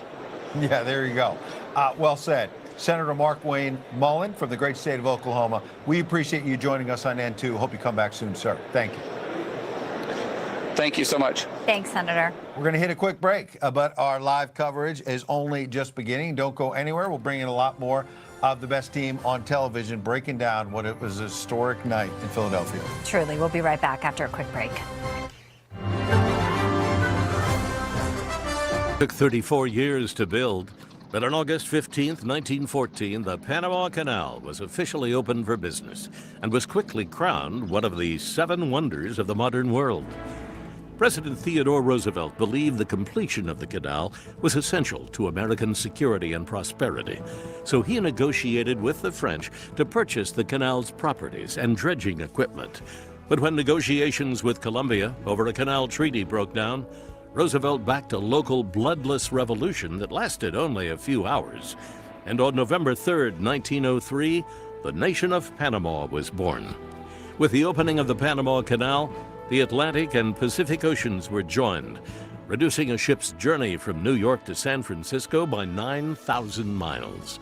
Roosevelt's vision made the canal a reality, and the feat helped make America a world power. You're watching An American Moment. When Rosa Parks stepped on that Montgomery, Alabama bus on December 1st, 1955, she didn't set out to make history. She just wanted to get home. Montgomery's segregated buses had divided seating, white passengers in front, colored passengers in the back.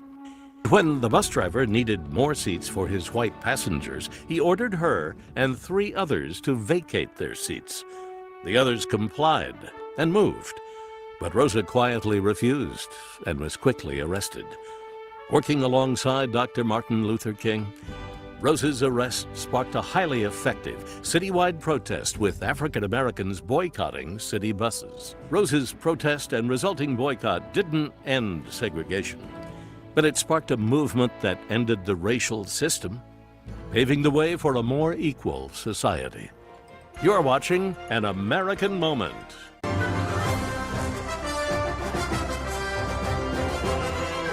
We have millions of people pouring into our country from prisons and jails, from mental institutions and insane asylums, and they're coming in and they're taking jobs that are occupied right now by African Americans and Hispanics, and also unions. Unions are going to be affected very soon.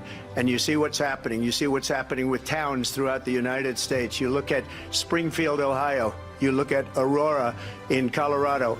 They are taking over the towns. They're taking over buildings. They're going in violently. These are the people that she and Biden led into our country, and they're destroying our country. They're dangerous. They're at the highest level of criminality, and we have to get them out. We have to get them out fast. Welcome back to N2's live coverage of Debate Night in America. And I got to tell you, that may have been one of Donald Trump, the former president's strongest pieces in focusing in on illegal immigration, the border crisis, an issue that he has hammered since he first got into politics in 2015. He's beating Kamala Harris on that issue by double digits, has been the whole time. And Bianca, I would add... How could he not be, right? Absolutely. One sentence review of this debate from Donald J. Trump on Truth Social. I thought this was my best debate ever, especially since it was 3-on-1. That might be the headline. Yeah, a lot of people feel that way. The moderators directing the questions and not asking things about, you know, the Venezuelan gangs that we're seeing take over Aurora, which Donald Trump just alluded to. He was forced to bring up all of those things time and time again, because to your point, the moderators were not focused on the issues that a lot of Americans care about. Yes, and it's not just at the border. It is all across our entire nation. But again, there could be another debate in the works. Kamala's spokesperson saying they want an October debate. So tonight may not be the last one. We'll see. Obviously, a lot of Americans still want to know more about her, and not just through the filter of some biased moderators. Pleased to bring in right now retired Border Patrol agent and the sheriff of Terrell County, Texas, Sheriff Thaddeus Cleveland. Always good to see you, sir. You know, you're on the front lines. You know that the Biden DOJ is suing Texas for trying to defend the border, dereliction of duty by Mayorkas. Yet here we have moderators, when Donald Trump just succinctly puts it in how dangerous it is because of their policies, dismantling his border policies. Barely even a follow-up by these moderators here. She was able to sort of turn this debate into something that, you know, is such a snow job. What was your reaction from down in Texas this evening? Howdy, Bianca. Howdy, Ed. Good to be on the show with you. And, great to have you. You know, the only talking point that this administration and Vice President Harris can use against President Trump, and it's not factual, is that Senate bill. Look, the big difference on the Senate bill versus the House bill, H.R. 2, that was passed in the House and never introduced at the Senate. H.R. 2, the House bill, dealt with border security. It's what we need to help secure the southern border with Mexico. Yeah. The Senate bill dealt with immigration. It had nothing to do with border security. It was dealing with immigration, allowing people in. So that's what they attempt to use with President Biden or President Trump. But I think he did a great job on the border. She, as she's done before, just a small portion on the border, and then she changes the topic and goes on to other things. You know, we all know, and Bianca, we visited many times before on the border, and it continues to be ignored. And until we get another president in the White House, things aren't going to change. You know, Sheriff, you make some great points on the border. I know you're also intently focused on battling crime as well. And if our team can tee up the soundbite Z12, I want to show an example where crime should be front and center in this debate, but it's an example of ABC's David Muir, quote unquote, fact-checking Donald Trump, when in fact he wasn't really telling the truth. Donald Trump was about the FBI and crime stats. Let's listen. Crime in this country is through the roof, and we have a new form of crime. It's called migrant crime, and it's happening at levels that nobody thought possible. President Trump, as you know, the FBI says overall violent crime is actually coming down in this country. But excuse me, the FBI they were defrauding statements. They didn't include the worst cities. You know, Donald Trump is right. The mainstream media doesn't want to admit it. Sheriff, you know this. Those numbers by the FBI are cooked. The idea that violent crime is down during the Biden-Harris administration is just absurd. Donald Trump told the truth, but the moderators made him look like he was lying. And again, they want to take that focus off the border. And what we've seen across America, across various states with the Venezuelan gangs, we saw MMS 13 members that have kind of, not that they've fallen off the map, we're not seeing it as reported much. Out here in the Permian Basin, West Texas, where we have, Midland, Odessa, and the oil and gas drilling, look, we've had a huge number of Cubans and some Venezuelans coming in to drive trucks, but it's increased the oil field crime. They're still in equipment, they're still in fuel. It's a huge unchecked problem that we don't see reported a lot. But going back to these Venezuelan gang members, and as well as other gang members that enter our southwest border, look, until these sanctuary, not just states, but sanctuary cities, counties, municipalities who avoid enforcing the law, and they'd rather, utilize politics rather than enforcing the law. That's huge, and Americans are suffering and will continue to suffer, and it's not going to be a short-term suffering. This is going to be for decades to come, and just like when we had the Mario boat lifts out of Cuba back in the early 80s, we suffered as a country with many of those people for decades, and we're going to see the same from this last 3.5 years of chaos on our border. We're going to see, again, a lot of stuff to come. Yeah, because they're in here, and it's a systemic problem now. And, we also cannot underscore tomorrow, 23 years since 9/11, the known terrorists that they've captured. And we just have to, think about, the people that may be in our country because of them. Kamala Harris, thank you, Thanks for coming in, Sheriff. Pardon me. It sounds like Vice President Harris is speaking. Let's dip in live if we can. Knowing the vast majority of us have so much more in common than what separates us. It is about inclusion, and it is not about division, and it is not about demeaning and name calling. It is about lifting folks up, working folks, families, children, people who are not just trying to get by, but trying to get ahead. That's what we stand for. So let's get out here for these next.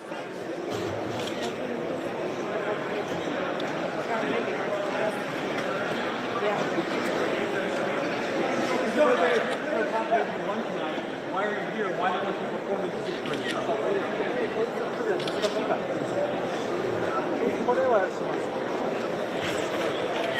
What about the moderators?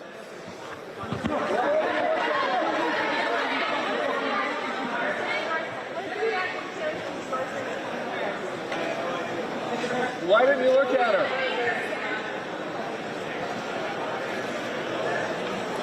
All right, so you can see the former president in there. Doing us all here. Taking some questions.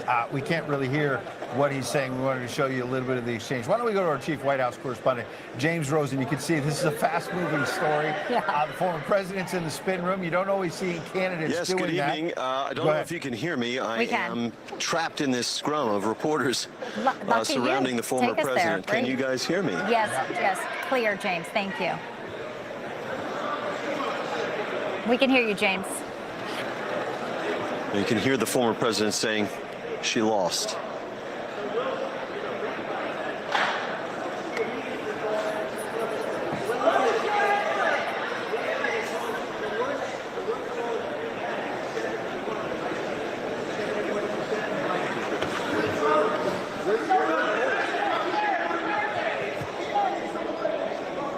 All right, James, if you can hear us, you're going to have to tell us what he's saying, because the mics are a little bit far away. What is the gist of the exchange with the media there?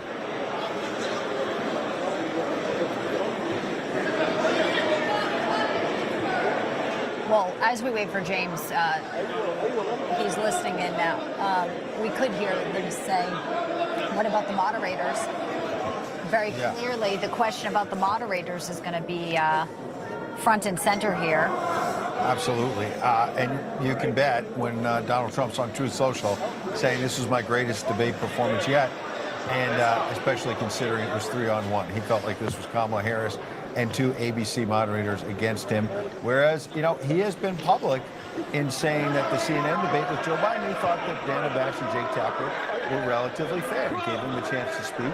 They didn't spend the whole time, quote unquote, fact checking him and laying off Joe Biden. If anything, they were pretty tough on Joe Biden. At one point tonight, he even gave David Muir kind of a little bone there and threw him a bone. Then I started talking, and the line went dead in my ear immediately.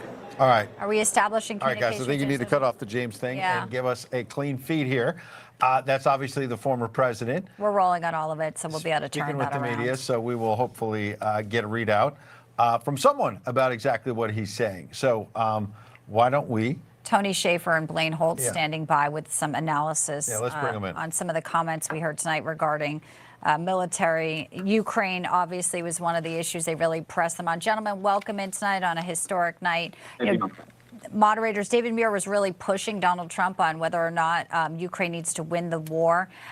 They're trying to say he dodged it. I think his answer was, quite frankly, the right one, saying we don't want people to die. And people are dying every single day, not just in Ukraine, but all these other conflicts that started under his watch. Blaine, I'll let you kick it off here on the way they phrase the Ukraine question and kind of put him on the defensive.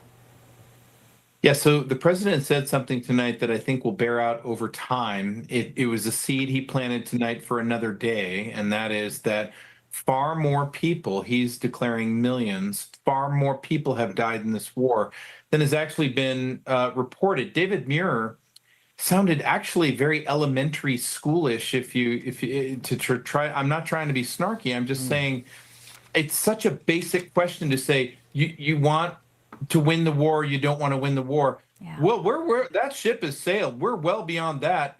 David Muir is not paying attention to the facts on the ground in the Ukraine. He's not looking at the Russians breaking through the entire contact line, and that we're not getting anywhere with this Kursk incursion.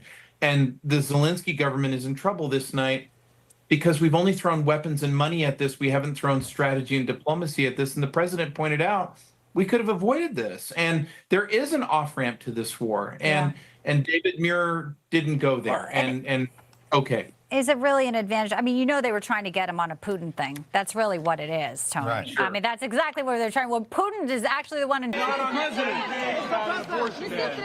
5 times by the moderators. Mr. President! Okay. One step back. Everybody's got to step back. Everybody's got to step back. Step back, please. Everybody step back. Thank you. Step back. Step back. Everybody got to step back. Everybody got to step back. We even have a stanchion anymore. You're on the wrong step side. Back. Mr. President! The abortion ban. Step back, step back, step back. We got to close it off. Yep. The assassination attempt. Obviously, in Butler, PA, there's been a bigger Secret Service presence around him. Yes. Beyond weapons, you always have to protect a president or former president in terms of people eventually surrounding him and potentially doing harm, even if it doesn't appear like they might, if there's sort of a mob. The only point I would make about that, and I want to get Tony's reaction on national security, it's an evolving story, so it's great that Bianca went in there because we're trying to hear what he's saying, and you heard some of it there. My biggest takeaway, though, is you never see Kamala Harris talking to dozens of reporters. This man just came out of a debate for 90 minutes and is willing to take any question that CNN, Newsmax, ABC wants to throw his way. Tony, feel free to react to that, as well as what Blaine was saying about the significance of what they said and didn't say on national security. Well, I came away with 3 Ds. First is demeanor. You just brought out a key point. The demeanor of the president is amazing. He just speaks. Her demeanor, look, I've been at high-level meetings with senior-level leaders of foreign countries. Blaine has too. Some of her faces tonight would have never played in an international stage. I'm just going to say this direct about it. Tulsi Gabbert would have showed great restraint and would have never shown emotion. And I think you get to that level, and she actually talked over Trump at least 3 times. That she's not ready for prime time regarding the fact that she's going to have to deal with leaders who will be much more provocative than Donald Trump to get under her skin. So I don't think she handled it well. Second D is decision-making, just decisiveness. She walked right into that buzzsaw when she talked about being the person negotiating with Zelensky, trying to get Zelensky already, being the one behind the scenes doing that. She admitted, Ed, that she was the one who failed at the last minute to do something to deter the war. I think that's going to be something that plays out. And the last thing is dystopian. Everything she talked about was done as if she wasn't the one in power right now. Donald Trump correctly pointed out she's been the one in the room, the last one in the room with Biden over the past 3 years. Yet you'd think somehow she wasn't even there. So those are the 3 Ds, I think, which really stood out for me regarding her overall performance. Really astute points. And, you know, the Harris campaign put out this ad where people are former cabinet members saying negative things about Donald Trump. And, of course, the moderators wanted to ask about this. Let's play this exchange here because it really is a deceptive piece of propaganda. It reminds me of the 51 spies who lied, but we only found that out after the debate here. Let's play this. This is Z24 control room. See, I'm a different kind of a person. I fired most of those people. Not so graciously. They did bad things or a bad job. I fired them. They never fired one person. They didn't fire anybody having to do with Afghanistan and the Taliban and the 13 people who's were just killed, viciously and violently killed. And I got to know the parents and the family. They didn't fire. They should have fired all those generals, all those top people, because that was one of the most incompetently handled situations anybody has ever seen. So when somebody does a bad job, I fire them. Right on the point, right on the money, Blaine. As someone who worked closely to try to get people out of Afghanistan firsthand, you know that. Of course, he's going to have enemies, people who are going to come up against him, but he's doing his job and he's doing it what he believes is right for our nation and for national security. He nailed it, and I am still trying to get Afghans out, and I worked on that actually today. He nailed it because he touched into the pulse of the nation, which has not left Afghanistan. We understand exactly what happened. And then one of the things that's a really great weakness for her is her nonverbals. When he is answering a question, she was rolling her eyes. She was looking around in defiance. She was in a corner and had nowhere to go because, in her own words, she was the last person to leave the room. And yet she was instrumental in promoting every single general who made every single decision, and there were no resignations. And here we are on the eve of World War III potentially, and that national security team, they are all in their same seats as they were. And I don't know that she would change any of it. Well, so you're saying you're talking about World War III, and they're touting that Taylor Swift has come out and endorsed them. I mean, this is the world we're living in today, and it clearly is so frightening to think about the weight of that. Tony, in the last minute we have, the Israel-Hamas war came up, and I'd like you to summarize, because what I heard from her was Hamas is a terror group. I mean, she was doing like the 101 that they taught her in the last 5 days, perhaps. But then she wound her way around after saying, of course, Israel has a right to defend himself. Again, talking points. They haven't really been there for Israel, the Biden-Harris administration, as you know. And then she got her way back to Palestinian state. The Palestinian people have to decide their way. They've got terrorists running their state. There's no Palestinian state, and nobody believes that's a reasonable proposal. The last minute we have, what do you think about what she said there? Well, people just have to go back and watch the tape. She treated Prime Minister Netanyahu like he was like a poison when she met him, and she wouldn't go and do her responsibility, as President Trump pointed out, in the Senate when he spoke. So this is not a small issue. It was not lost on those. And she is pro-Hamas. She's going to do everything she can to set up that state, even if that means sacrificing our long-standing and effective relationship with the Jewish state. There's no doubt that that's what she really wants to do. Well, as Bernie Sanders said, she's being very pragmatic.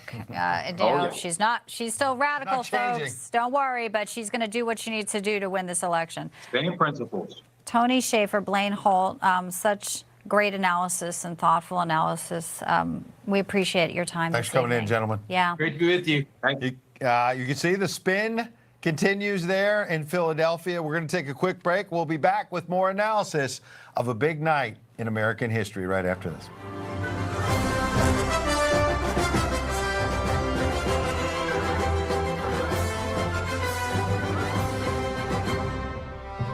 Federal agencies urge every family to have an emergency radio. During any disaster, electrical power may get cut. The emergency radio gives you the vital information you need. Newsmax wants you to have the Dynamo Emergency Band Radio. It doesn't need batteries and works in any emergencies. It retails for $30. You can get it with the free offer. Call or go online and get the emergency radio today. Your life may depend on it. Whether because of discomfort, lack of mobility, your lifestyle, or occupation, you sit inactively way too many hours a day. Introducing Ellipse, the premium quality automatic seated exerciser that strengthens legs, increases mobility, and boosts circulation without physical strain or impact. It is so quiet that none of my coworkers even know I'm using it. Strengthen and tone your legs, increase your mobility, flexibility, and balance. Plus, stimulate healthy circulation. My joints feel better, my knees feel better, my back feels better. It makes me feel stronger too. Perfect for home therapy. Whisper quiet to use while you work. My circulation is moving, I'm burning calories, and it makes me feel energetic. Call now and order Ellipse, the seated exerciser that strengthens legs, increases mobility, and boosts circulation. Call and get upgraded to the deluxe bundle. Get the faster motor for 5 miles of steps per hour, the step counter, the sport mat, and wireless remote. Call now. I was exhausted all the time, and I just didn't feel like myself.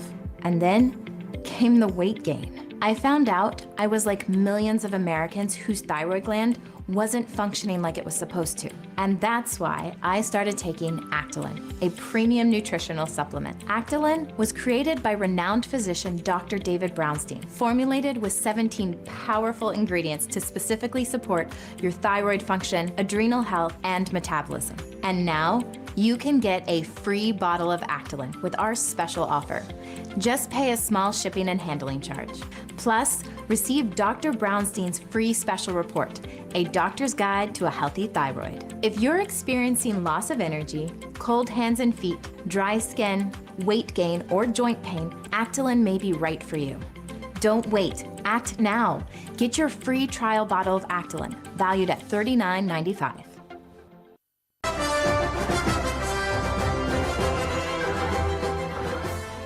She gave all that stuff up very wrongly, very horribly, and everybody's laughing at it, okay? They're all laughing at it. She gave up at least 12 and probably 14 or 15 different policies. Like, she was big on defund the police. In Minnesota, she went out, wait a minute, I'm talking now, if you don't mind, please. Does that sound familiar? Donald Trump turning the script around, flipping the script, if you will, on Kamala Harris, who likes to say, I'm speaking. She did that to Mike Pence. She wanted the microphones open, even though that was against the rules. Interesting, Bianca, that we were talking during the debate off air that ABC a couple of times allowed the mics to stay open while she was not supposed to be speaking to let her get some digs in at the former president, which seemed to be part of maybe an agenda that we've been talking about, where ABC was fact-checking him, not fact-checking her, and then opening her mic when Donald Trump was speaking at least a couple of times. One doesn't know. And of course, you know, the audio person going rogue, perhaps. Maybe there's some ulterior motive. Maybe they're, you know, fixing the system there a little bit. But a lot of comments online about the body language. We just saw some of the facial remarks, but there was more than that. I'm so pleased to have in body language expert Susan Constantine with us. Susan, welcome in. You know, we can look at this sort of as she's a female and he's a male, some of the ways she maybe was using or, you know, prepped to respond to him. It's great to have you. One of the things I noticed first is when he called her dad a Marxist. It was really the first time where she touched her face and kind of looked at him. Is there anything you can tell us about that facial? A lot of people are saying it was very inauthentic, but is there something deeper, the clinical science of body language that you read that we're looking at right now? Yeah, that was really interesting because it was strategic. In fact, you saw that 2 or maybe 3 times. This is the evaluator. She would pop her chin up. She would look down on her nose. So that's a sense of superiority, right? So she did it intentionally because what she was doing was examining, like, okay, let me hear you. Let's see what you're going to say. So it was condescending. It was the word I want to use is that she was using it to scoff at him non-verbally. So it was intentional. And I thought it worked really well. I mean, her plan worked. Well, let me flip it around then as the man here among the three of us, because I feel like if Donald Trump had been, to use your word, not mine, condescending toward a female candidate and was sort of mocking her and planned it out. It seems like it was rehearsed, as you suggest. I'm not challenging you. I'm just challenging the whole approach by Kamala Harris. I don't think a lot of people would say it was effective by Donald Trump. It might blow up in his face. And so, and the mainstream media would be saying Donald Trump was condescending to a woman. And I hear you saying the opposite about her doing it to a man. She gets away with it. She kind of got away with it. Am I wrong? Yeah, you're absolutely right on target. If Donald Trump had done that to her, it would be all over the news. No, no pun intended. And so, it would not have gone over very well at all. So I thought it was strategic. I thought it worked. She continued to poke the bear, and she knew exactly when to get him. And the thing is, what I was disappointed with is that he fell underneath that yoke again. So he felt he had to defend himself. And I'm saying he doesn't need to do that. And that's the part that weakens his position. So when I look at them together, I thought she had the upper hand. He looked quite angry. She on the same side was smiling a lot, and she perma-smiles. So that is a long duration smile. It's way beyond being authentic. So that is a forced smile, and it was done to intend to mock him.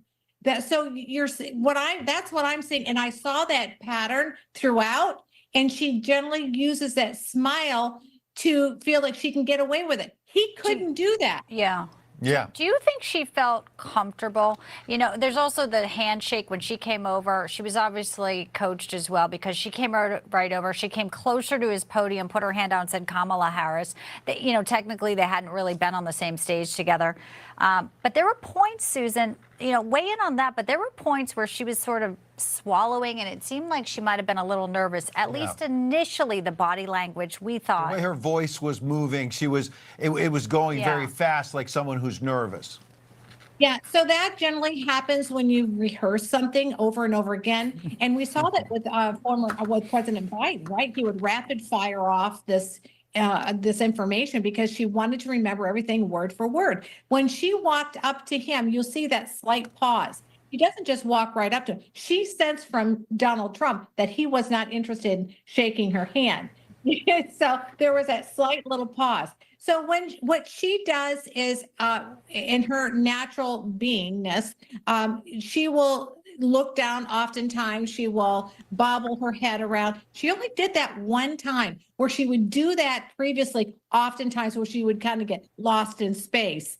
But that didn't happen this time. I thought she had a good command in her positioning. She kind of waffled back and forth at the very beginning. You could see her kind of shuffling her feet. Yeah. That's a lot of adrenaline, okay? So she's just getting her footing. So she had a lot of high anxiety at that moment. When she felt more empowered, you would see her body language or her tonality change.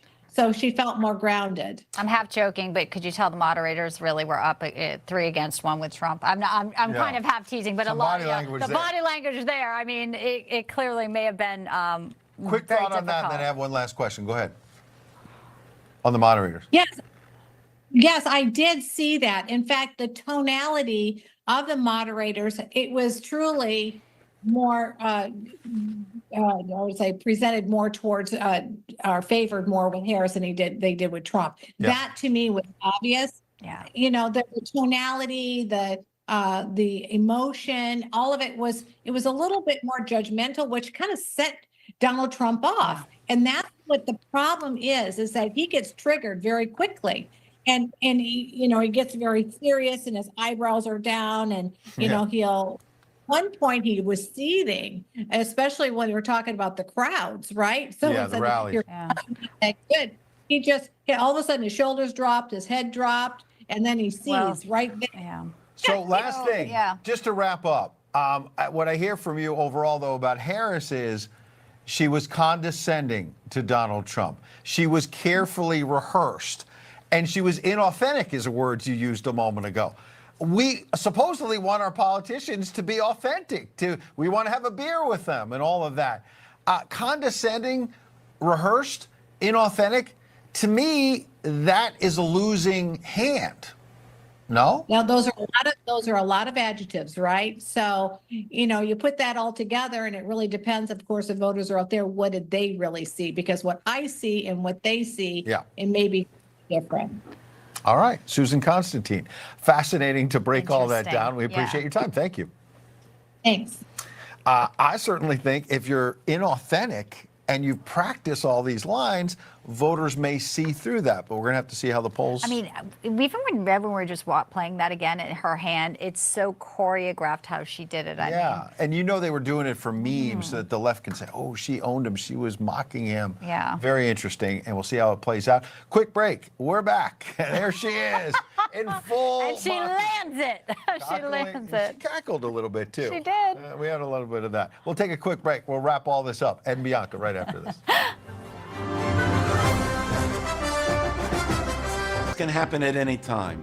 If you suffer cardiac arrest outside of a hospital, you have just a 7% chance of surviving. That's why this world-renowned cardiologist brings you the simple Heart Cure diet and meal plan.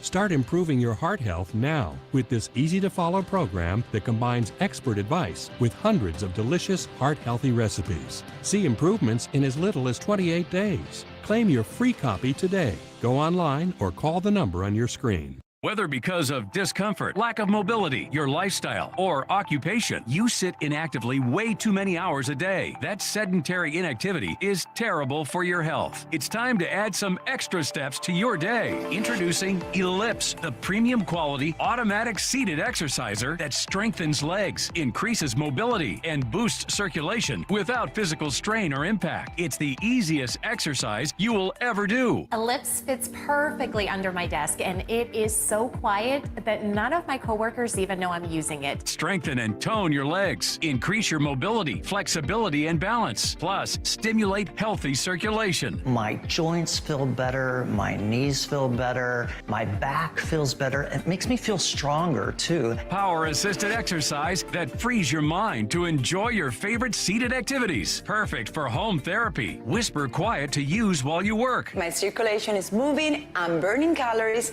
and it makes me feel energetic. Plug it in, place your feet, select your speed, and relax. Ellipse does all the work. Loosen stiff joints and tight muscles. Reduce swelling, alleviate cramps, and calm restless legs. Ellipse is so smooth, so easy on my joints. My legs are stronger.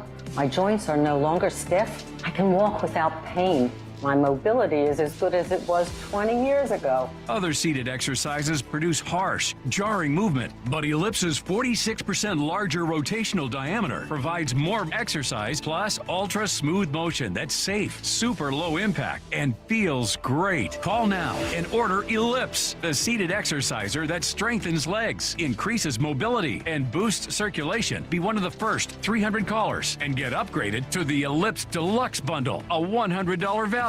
Yours free. Get the faster motor that produces more than 5 miles worth of steps per hour, a non-slip mat, and wireless remote. Call now.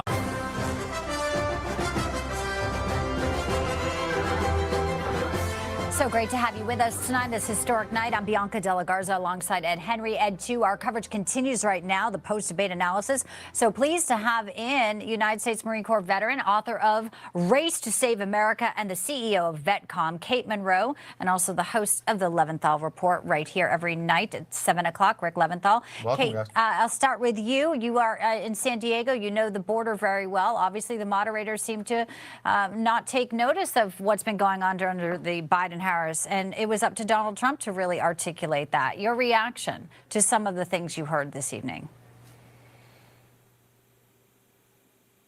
I think you're on mute, Kate. That's okay. If we're just keeping it to the border, she absolutely loses on the border. You had to expect, if it's not going to be on your station or another, right-leaning station, of course they're going to not dig in deep on the border on their side. Absolute failure. 10 to 20 million people crossing the border.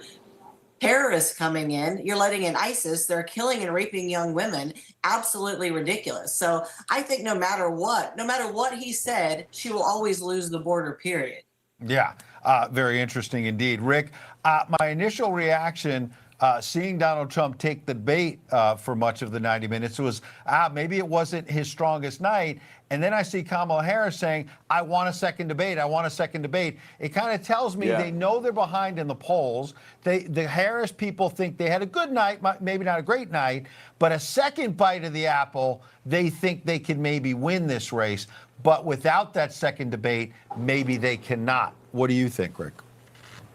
Well, I think they're overconfident at this point. They think they did very well, and I think she did better than a lot of people thought she would. Yeah. But I'm so glad they asked for a second debate, because Donald Trump needs that second debate to cement the things that he was trying to get across in the first debate. He needs that debate to make his points and to make sure she doesn't get away with what she got away with tonight, which is not being challenged on the key issues. They allowed her to redirect. They allowed her to disregard and not answer questions, which is what America needs her to do. America needs her to be real and be honest, and she really wasn't, in my opinion. She was good at getting under Trump's skin. She was good at redirecting and telling the story she wanted to tell, but they didn't challenge her on inflation. They didn't force her to admit that things are far worse off today than they were 4 years ago, and they let her smile condescendingly at Trump and get away with it because they didn't force her to own up to all of the flip-flops she's done and all the mistakes that she and Biden have made over the last 4 years. No, and they went into the wedge issue of abortion. They spent so much time on that. But here's the thing. Of course, she wants another debate. It'll be another softball. She should be forced to do a news conference where every wide-ranging... She ain't gonna do it. She doesn't want to do it. That would be the antidote to this. Kate, 30 seconds. I couldn't agree more. Right? I mean, why have Donald Trump walk into another trap like that, 3-on-1, Kate? Yeah, I totally agree. He will sign up and do another debate. But tonight really came down to personality versus policy. You got to pick your lane. I'm a policy girl. I could care less about your personality. I want to get stuff done kind of person. And quite frankly, she did 2 decent hours. How about the 33,000 hours that you have been in office and have done nothing? So, wow, you pulled off 2 great hours, 33,000 hours unaccounted for. Rick, 30 seconds. That would have been a better plan, maybe. I wish that he would have hammered her even harder on the border, on immigration, on all the mistakes she's made. She's so concerned about the little babies. That's great. But what about the young ladies? What about the girls and the women who've been raped and murdered by illegal immigrants? Yeah. They never forced her to address that. And those women were on Capitol Hill today. She should be forced to answer to those rapes and murders that she, in large part, made happen because she let the borders go wide open, and they're letting her get away with this. I'm tough on crime. I'm the only one who prosecuted immigrants. Sorry, you've ruined the border. No doubt about it. Big issue. Rick, we appreciate you highlighting it. Kate, thanks for joining us. Thank you for your both. service. What a night, Bianca. Your final thought on what we learned tonight. All right, so maybe not the strongest performance by Donald Trump, but ultimately we knew going in that the moderators really would, have the power here, and clearly they wielded Still held it his own despite that. to her advantage and not his. Yeah, there you go. Ed Henry, Bianca De La Garza. We'll see you tomorrow on N1 and 2, going through all of this. This is just the beginning of the final stretch. Thanks for being here with us tonight. So great to have you with us. Have a peaceful rest of your evening. Good evening, I'm Rob Schmidt. Tonight,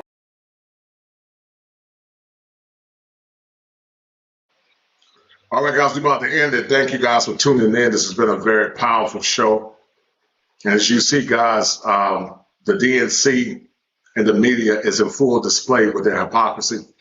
Thank you guys for tuning in. Once again, shout out to the #1 sponsor in the quiet, Stoic Nomad, the #1 sponsor. And guys, we're going to end the stream once again. And thank you guys for tuning in. I will see you guys soon. Hit the like button, guys. Share the stream. And thank you once again for tuning in.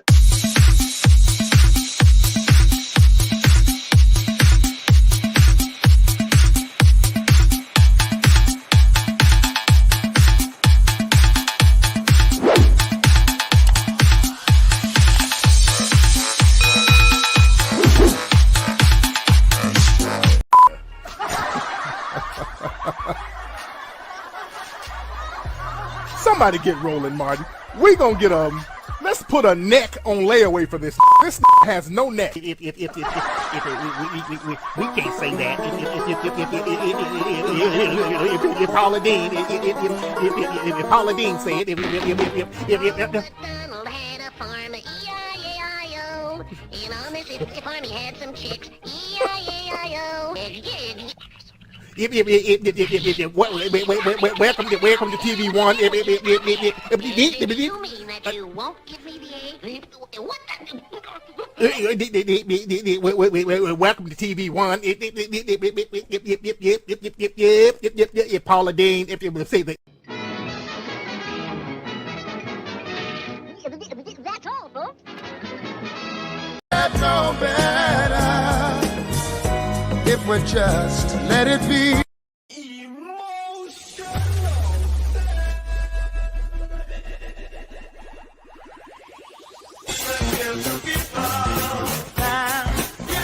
Give the people what they want. Fall comes to us in its own time. Fighters, keepers, losers, we.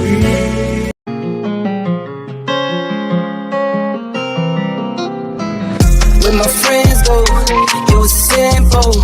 When the ends low, switch the tempo. I go right, I got heart, I won't die, I'ma fight. I go down, then I strike. I go hard day and night, yeah.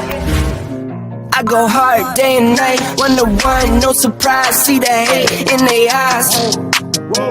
My brother's blood money bleed. I got the game in the squeeze. What would you do for some green?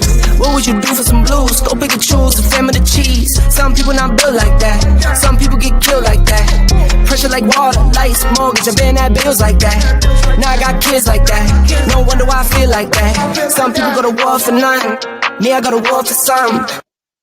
Before there was the manosphere, I was. Before there was the internet, I was. When the ends low, switch the tempo. I got right, I got heart, I won't die, I'ma fight. I go down, then I strike. I go hard day and night. Money on the line, keep calling. Money on the books, need all that. My kids, they'll be ballin'. Got a real bankroll, not for Instagram. My mama on the line, keep calling. Praying for me, know I need all that. Told me it's not about ballin'. Real blessed, but I'm still sinning, man. What would you do for a win? What would you do for your friends? What if this life is a foe? What if the dogs pretend? What if you rode to the end? What if you started again?